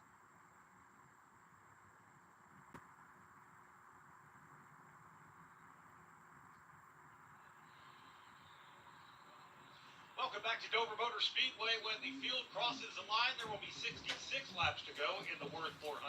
Denny Hamlin leads Kyle Larson under our 5th caution. And the debate on the radio for Denny Hamlin and crew chief Chris Gabehart, which lane to choose when they go back to green. Hamlin was able to wrestle away the lead from Kyle Larson on the bottom when Larson was the leader in the control car. Now Denny Hamlin's the leader. He says he prefers the bottom. Chris Gabehart reminded him that, look, got by Kyle Larson on the bottom, but you had to work for it. Now Kyle Larson knows what to do on the top because he learned from what went wrong on that last restart. The top has been the preferred lane. Gabehart told Denny Hamlin, I think we should probably go with what the data tells us. That would be the top, but you're the one driving the race car. You go with what's more comfortable for you. You know, it's amazing, Mark, that over the years, some racetracks have had lines that were absolutely where you had to pick. I think of Atlanta Motor Speedway over the years before it was redone. You had to start on the outside or else you got smoked. I mean, that was just clearly weird. There was something slippery about the inside groove on the front stretch there, yeah. And we're hearing a little bit of that same today. It'll be curious to see how this plays out. You got some heavyweights up toward the front. No surprise at all. Hamlin, Larson, Martin Truex Jr., Noah Gragson hanging around there right now, being scored in the 4th spot behind Truex Jr. Mark, he's been pretty good today. He's not been super fast, but especially in the first third of this race, Gragson was running in the top 5 easily. Doug, he's run in and around like 8th to 14th all day, never getting shuffled too far back, always a threat to move into the top 10. Now he's moved up into the top 5. And the way that team has been running lately, at Stewart Haas Racing. You could say that Gregson's kind of leading the show right there right now, even though Briscoe is sort of the veteran, if you will, at SHR. It really feels like it, doesn't it? Over the appearances that we've seen this year, and had a couple of chances to talk with him. This is a guy that I think's come into his own. He's learned from mistakes on the racetrack. He has learned from mistakes in his personal life. He is in great shape. He used to be a little bit pudgy, and now you look at him, and the guy's spending a lot of time in the gym, and I think has really committed himself to this game. And given the right set of circumstances, Noah Gragson can be a player in this. No one's ever questioned, Doug, his ability. You saw what he did on the Xfinity Series, and you knew that would translate well to the Cup Series. And as you talked about, full effort, max in right now for Noah Gragson, and it's starting to show up on the racetrack. Phil is still rolling around out there behind the Ford Mustang pace car here at Dover Motor Speedway, and they're not being shown one to go just yet, so at least it's going to be a couple of more laps under the yellow here, as so far today we have had 39 laps under only 5 caution flags, and it's kind of strange. We are on the same level as we look out the window to our left, directly down. We can see all the spotters. After this last wreck or two, we've seen some of them put all the stuff in their kit bag and head on off because there's nothing left to spot. Nope, they don't need anything but a sunburn at this point if they stick up here. Time now for another leaderboard, the full field rundown brought to you by RaceDayNFT.com. Are you a true racing fan? Do you like adding those little die-cast cars and race weekend hats to your collection? Then race on over to RaceDayNFT.com and sign up for free to get the best in collectibles delivered right to the door. Denny Hamlin is your leader today. He's led twice for 72 laps. He's the top lap leader now over Martin Truex Jr., who led 69. Kyle Larson is second. Truex is third. Fourth is Noah Gragson. Fifth, Chase Elliott. Daniel Hemrick, fifth. Kyle Busch, seventh. Eighth, Alex Bowman. Ninth, Ryan Blaney. 10th is Ty Gibbs. Tyler Reddick is 11th. 12th is A.J. Allmendinger. Ross Chastain, 13th. 14th is Austin Cindric. Josh Berry is 15th. Chris Buescher, 16th. Joey Logano moved up to 17th. Daniel Suarez is 18th. Suarez is last on the lead lap. One lap down is Corey LaJoie. John Hunter Nemechek, 20th. Also one lap down. -1 and 21st, Chase Briscoe. -2 and 22nd, Carson Hocevar. Justin Haley is 23rd. Corey Heim, 24th.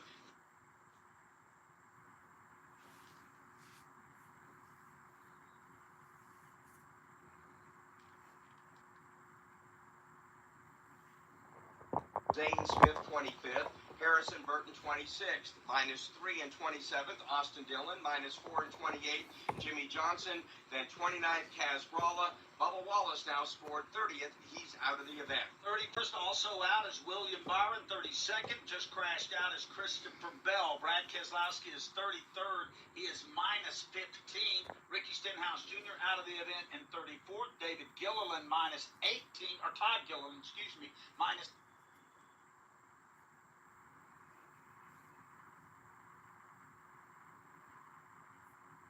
Larson is yet to pull alongside of him. Martin Truex Jr. battles with Hamlin, or Larson rather, for second. Hamlin gets that position now, and he'll pull the train down the backstretch as he does, and locked into a close battle for that second is Kyle Larson alongside Martin Truex. Chase Elliott's there with Noah Gragson. Martin Truex Jr. trying to pin Kyle Larson on the bottom, can't do it. Larson swings up in front. He's got the second spot. Then Truex in third. Chase Elliott back there battling for fourth. Larson's job now, go try to catch the leader as he drifts back about 10 car lengths off of Denny Hamlin. Martin Truex Jr. right there in that third spot. Side-by-side battle going on. Chase Elliott going up against the Ford of Noah Gragson. Chase Elliott down on the bottom, Gragson up top. That is a fierce fight for the fourth spot here. Gragson has the advantage. Elliott will have to try to catch him on the low line. They stay that way as they roar into one. Yeah, and also you got to look at Kyle Busch, who's in the middle of that as well, right behind those two as they stay door to door. We're talking about 4th, 5th, and 6th now,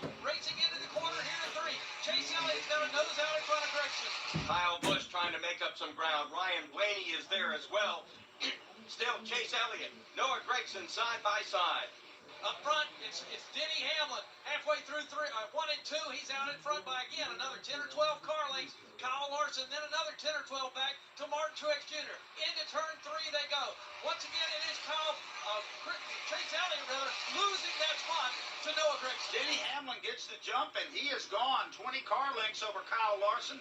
Equal distance back to third place running Martin Truex Jr. And Noah Gragson, Pat, held off the challenge there from Chase Elliott, and he's in a solid fourth. Gregson's had a great car all afternoon. So is Chase Elliott, for that matter. Once again, those guys settling in down at the bottom of the racetrack after that pit stop. They work up off turn number 4. Watching a couple of cars trying to ride the high line. This is Ross Chastain trying to get around Ty Gibbs. That's the battle for 11. And they work their way into turn number 1.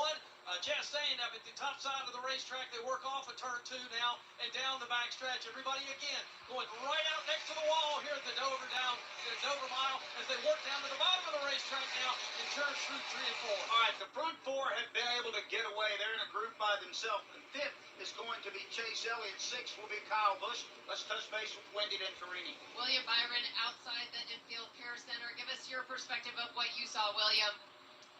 I didn't see much.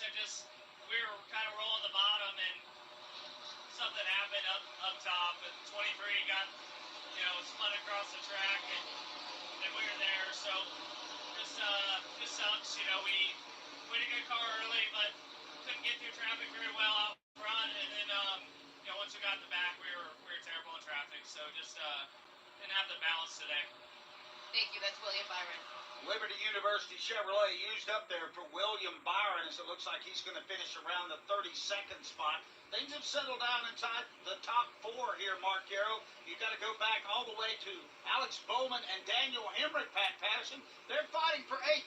Hemrick has had a pretty decent car today once he got back on the lead lap. Yeah, he really has, and honestly, a lot better probably than he would have imagined at this point. Hemrick worked his way into turn number 3 and 4. Bowman is right there. Let's go back to the infield care center and Wendy Venturini. Bubba Wallace here at the infield care center. Give us your perspective on what happened there. Just called a great race and was grinding all the way through, and just was biding our time, trying to make the most of it happen, and got cleaned out by somebody, but just never stopped the effort. Keep it. Thank you. Couple of rough weeks in a row there for Bubba Wallace. One not of his own making today takes him out of this race. 9 different leaders today, 12 different lead changes. Once again, Mark Yarrow, Denny Hamlin got the jump on the restart. He's trying to drive away from the field. He's got clean racetrack. He's got clean air, everything going his way. But we still have 51 laps to go in this race. Let's go back down to Wendy Venturini. I'm with Christopher Bell at the infield care center. Give us your perspective on what happened, Christopher. Yeah, I've got no idea. They just were all wrecking in front of me, and I had nowhere to go. Very short and sweet from Christopher Bell. Well, tough part of the racetrack there off of turn 2, and you get in there, it's the most narrow part of the racetrack, and like Mark Yarrow said, Buddy Becker one time described that as a bowling alley. You go left or right, you're in the gutter, and that's where Christopher Bell unfortunately wound up today in his Yahoo sponsored machine. Race winding down, just 50 laps left to go here in the Worth 400, and for the moment, Denny Hamlin driving for all he is worth as he's pulled out to a 1.4-second lead over Kyle Larson. Truex is in 3rd. 4th now belongs to Noah Gragson. An impressive run today for Noah Gragson, and he is the top running Ford at this moment. You got to go back to 7th to find Ryan Blaney for another blue oval.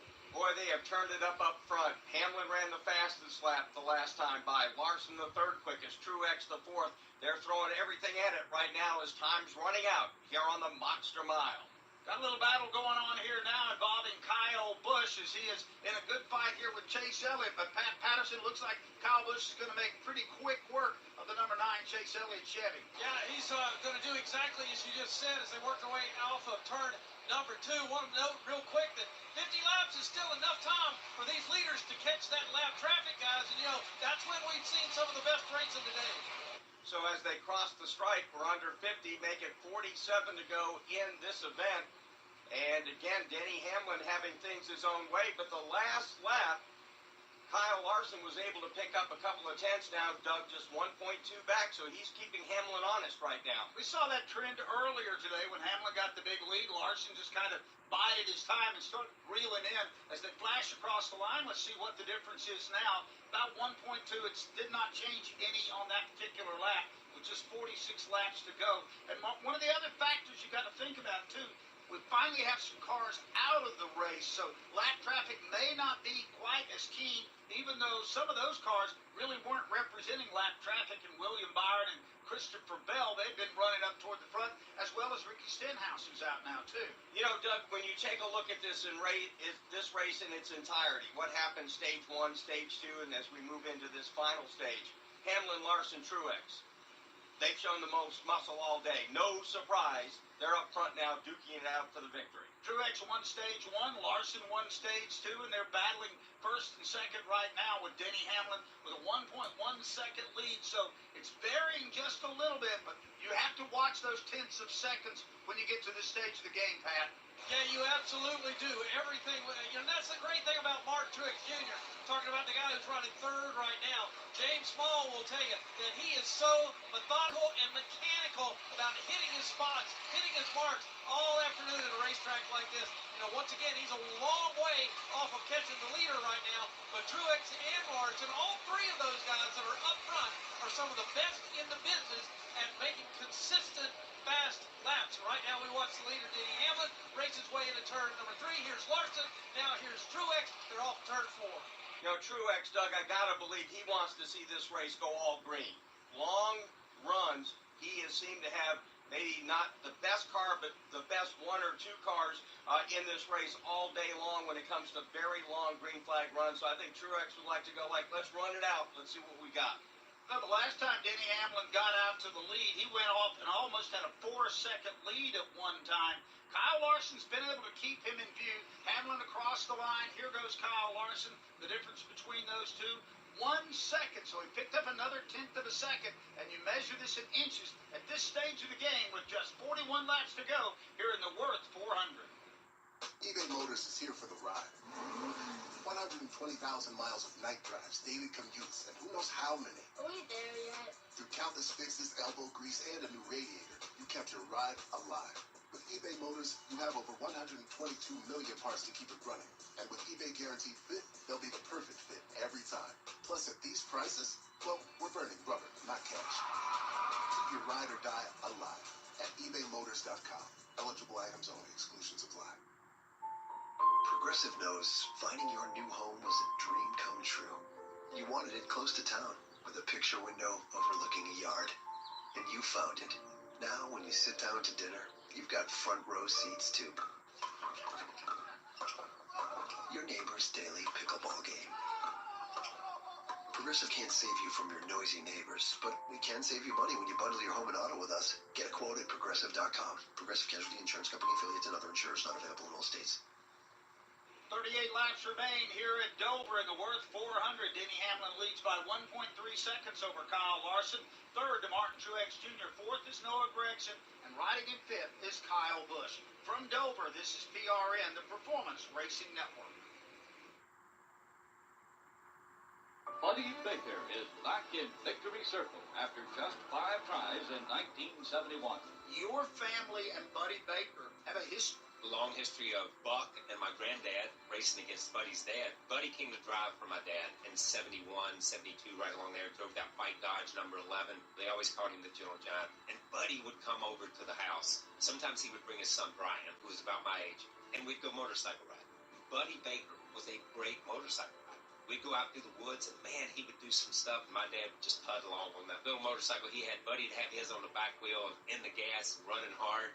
Brian and my dad would ride together, and I would ride with Buddy, because they would putt along, and I would ride with Buddy. But Buddy was just that guy who always was just so kind to me. Even when I started racing, and we'd go to Daytona, or you'd go to Talladega, where he had lots of success. You could sit and talk to him, and he would tell you things, and you could pick his brain, and he tried to help you.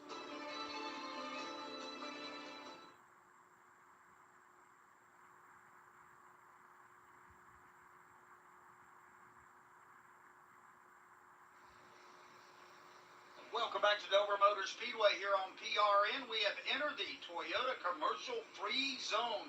Brought to you by Toyota. For the latest Toyota racing information, visit toyotaracing.com.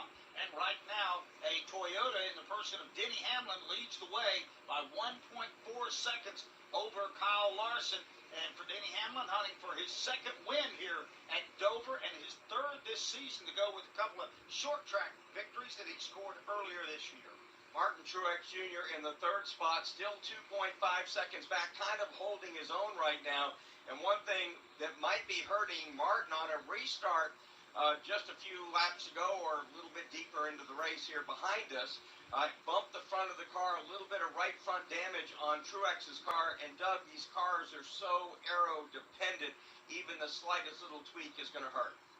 You're absolutely right, Mark. I'm continuing to be impressed by Noah Gragson. I'm not trying to, campaign Noah for president, but he's ran really well today. He's running for, the car didn't look that great early or about midway through the race, but he's bounced back nicely, and he's held off the challenge a couple of times from Kyle Busch making runs at him back there for that 4th spot. Well, again, Noah Gragson at this point, Doug, gives you the feel that he's kind of leading the pack at Stewart-Haas Racing. And when you take a look at what Gragson has done this year in that car, he's coming off a season-best 3rd at Talladega, and his other top 10 runs, 9th at Daytona, 6th at Las Vegas. So he's had 3 top 10s in the opening 10 races. And here's the deal. He had 0 top 10s running 18 races for Legacy Motor Club last season. So no doubt Noah Gragson has kind of stepped up the program. And as we're watching this race wind down to its conclusion, it'll be 29 laps to go when Denny Hamlin rolls back here to the line. Got to start thinking about the ramifications that we've only had 7 different winners this year. And if Hamlin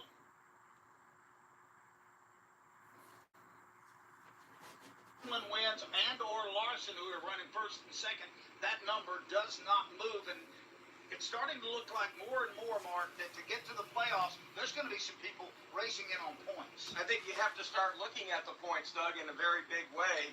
And, again, we're 10 races into the 26 that make up the regular season. And coming into this race, you had Larson with a slight lead over Truex, 15 points. But you look down in 16th, that's Joey Logano. He's only 12 points ahead of Kyle Busch as far as the point standings in the bubble spot. And although it is early, so to speak, in the regular season, we've seen before, once you get into those positions, you get 10 or 11 races in, they don't change a lot. So I think some teams are going to have to look at the multiple winners and say, we better start concentrating on points and not think it's life or death to win the race. Pat Patterson, it looks like that our race leader, Denny Hamlin, here in the next few laps is going to catch lap traffic, and that's been a difference maker today. Well, that's kind of what we were talking about earlier. There's no doubt that he's going to run up on some cars. Now, how nice they're going to play with him is going to be the question. Out in front of him right now is Austin Dillon and Corey Heim. So as they come down to the stripe, 26 laps to go in this race, and right now things have kind of settled down out front. Larson 1 second behind Hamlin. Truex, Doug, it looks like he's starting to fade just a bit, 2.8 back. Corey Heim had a nice run here today and has done very respectful in his first ever Cup race. He is only -2 laps down. And Mark, when you get into a situation like that, I feel like you give that ground up to the race leaders coming around the lap.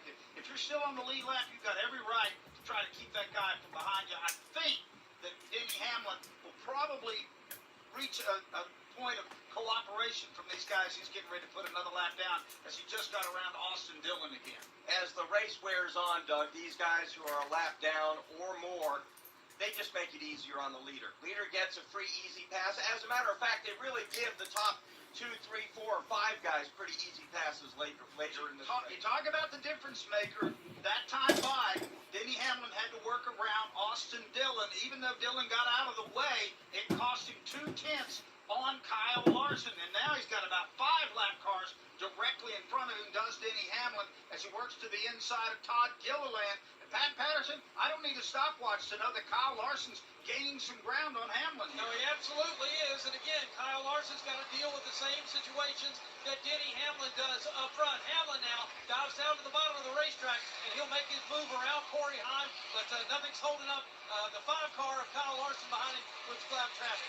Denny Hamlin likes the bottom of the racetrack right now, and Heim exactly did that. He goes high. He does it again down in turns 1 and 2, trying to make things as easy as he can on Kyle Larson when he finally reaches that car as they work their way midway down the backstretch. Here's Larson now, bottom of the racetrack. Hamlin as well, down on the very bottom of the racetrack. Hamlin now is going to try to move up and go around Harrison Burton as they go past the start-finish line. That's the next lap car on the parade for Hamlin, and here again, Larson losing just a tick of ground trying to get around Corey Heim. Down to the bottom of the racetrack where you find Larson exiting turn number 2. He's got to make his way around the number 43 car. Here's Hamlin entering into the corner in turn 3, halfway around. No problem now up off the corner. Harrison Burton moves up the racetrack. Lets Hamlin move by. The gap continues to narrow, and we've got 20 to go here at Dover. Down to the bottom of the racetrack goes Kyle Larson. Harrison Burton will go up to the top side of the racetrack. That's going to make it easy for Larson to set up and make a pass, perhaps down here in turn number 3. It's exactly what happens. Here goes the 21 up the racetrack, giving racing room to the number 5.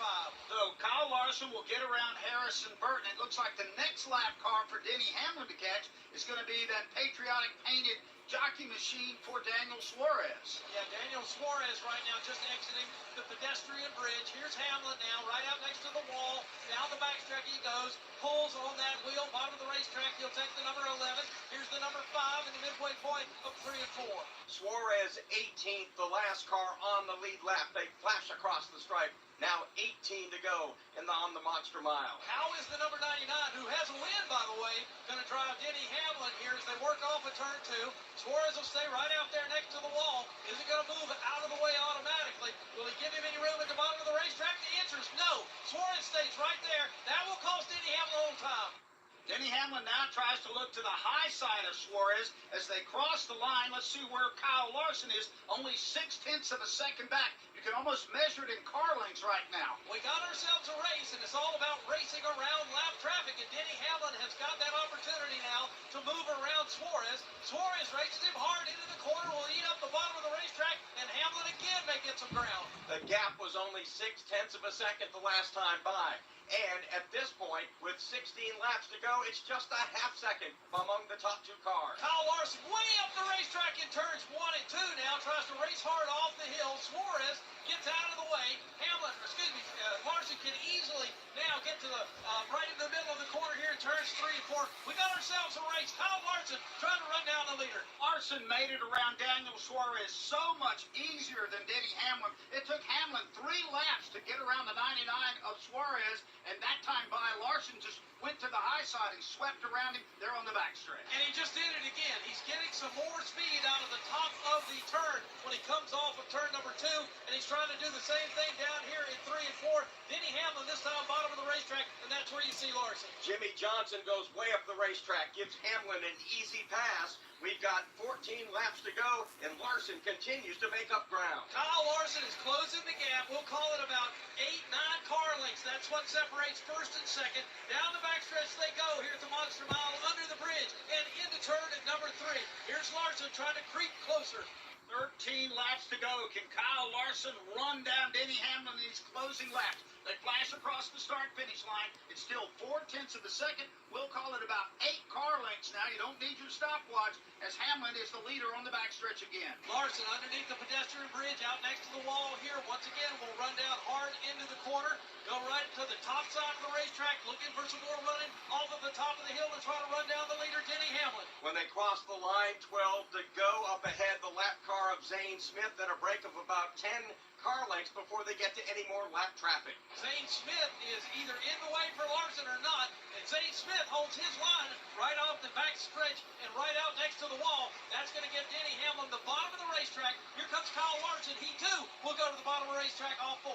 Could really see Kyle Larson chop down that distance as they came off of 2 across the line. We'll call it 4 car lengths from Denny Hamlin back to Kyle Larson. Hamlin, 4 car lengths ahead now, midway through turns 1 and 2, under the pedestrian bridge, out next to the wall. Nobody really in front of the leader right now. He's got a long way to go before he'll catch up to the 51, who's next up on the list. But Kyle Larson is closing the gap all 4. We've run 390 laps, 10 to go. The victory still hanging in the balance. Hamlin trying to hold on. He's back in 1. And once again, Larson goes way up high on the racetrack, looking to get a great run off the hill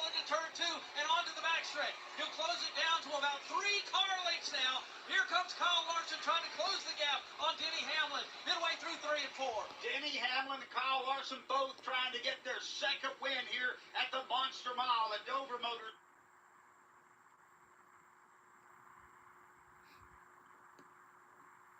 Lap for Hamlin, or for Hamlin that time, as he pulled out by about 2 more car lengths over Kyle Larson. Brad Keselowski's car is right in front of the leader now as they exit turn at number 2. Back down the backstretch they come again. Call it 5 car lengths or so. Back to second place running Kyle Larson. Keselowski goes up the racetrack and gives way to the leaders. So as they come to the stripe with 8 to go, heavy traffic up ahead for the top 2. Hamlin, Larson continue to fight it out for the top spot. Denny Hamlin's going to have to make some real good moves here on these last few lap cars. The 38. Now here goes Larson. He's about 4 car lengths off in turn 4. Todd Gilliland gave way. The next car in line will be the 51 machine of Justin Haley. We'll see how hard he wants to fight to keep Larson and Hamlin behind him. Hamlin leads by 3 car lengths. Denny Hamlin in the bottom of the racetrack goes right out next to the wall. Larson again uses the hill down in 1 and 2. Tries to close that gap. Here comes Hamlin, bottom of the racetrack. Larson right there, 4 car lengths back. As they come to the line now, just 6 to go. Still a lot of traffic for the top 2 to engage here in the closing lap. Oh, man, alrighty. Final lap reaction video coming into play here. If you are fans of mine, you know what I'm talking about. Coming down the backstretch, 5 laps to go. Hamlin still in the lead. Larson second, now going in turns 3 and 4. Larson now diving low, coming out of 4. 4 laps to go here at Dover. Hamlin still in the lead. Larson trying to gain more and more momentum on him. Using the high lane now. Coming out of 2. Coming down the backstretch.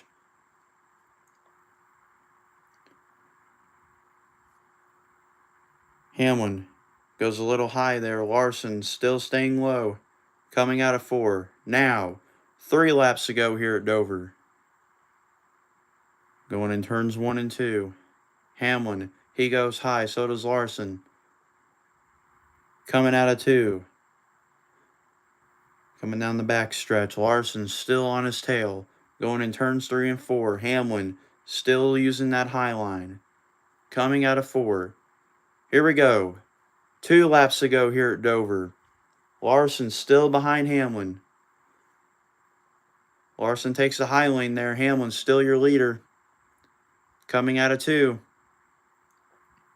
Larson just trying to gain more and more momentum here. Going in turns 3 and 4.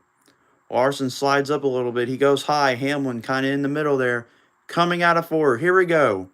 1 lap to go here at Dover. Will Larson make any move here? Going in turns 1 and 2 for the final time. Hamlin still your leader. Coming out of 2. Coming down the backstretch. 1 final time. Hamlin still your leader. Larson getting a run here. Will he do anything with it though? He goes high. Hamlin. He blocks. Coming out of turn number 4. Denny Hamlin's going to win at the Monster Mile. And this race is very boring. I'm going to go ahead and end it. See you guys.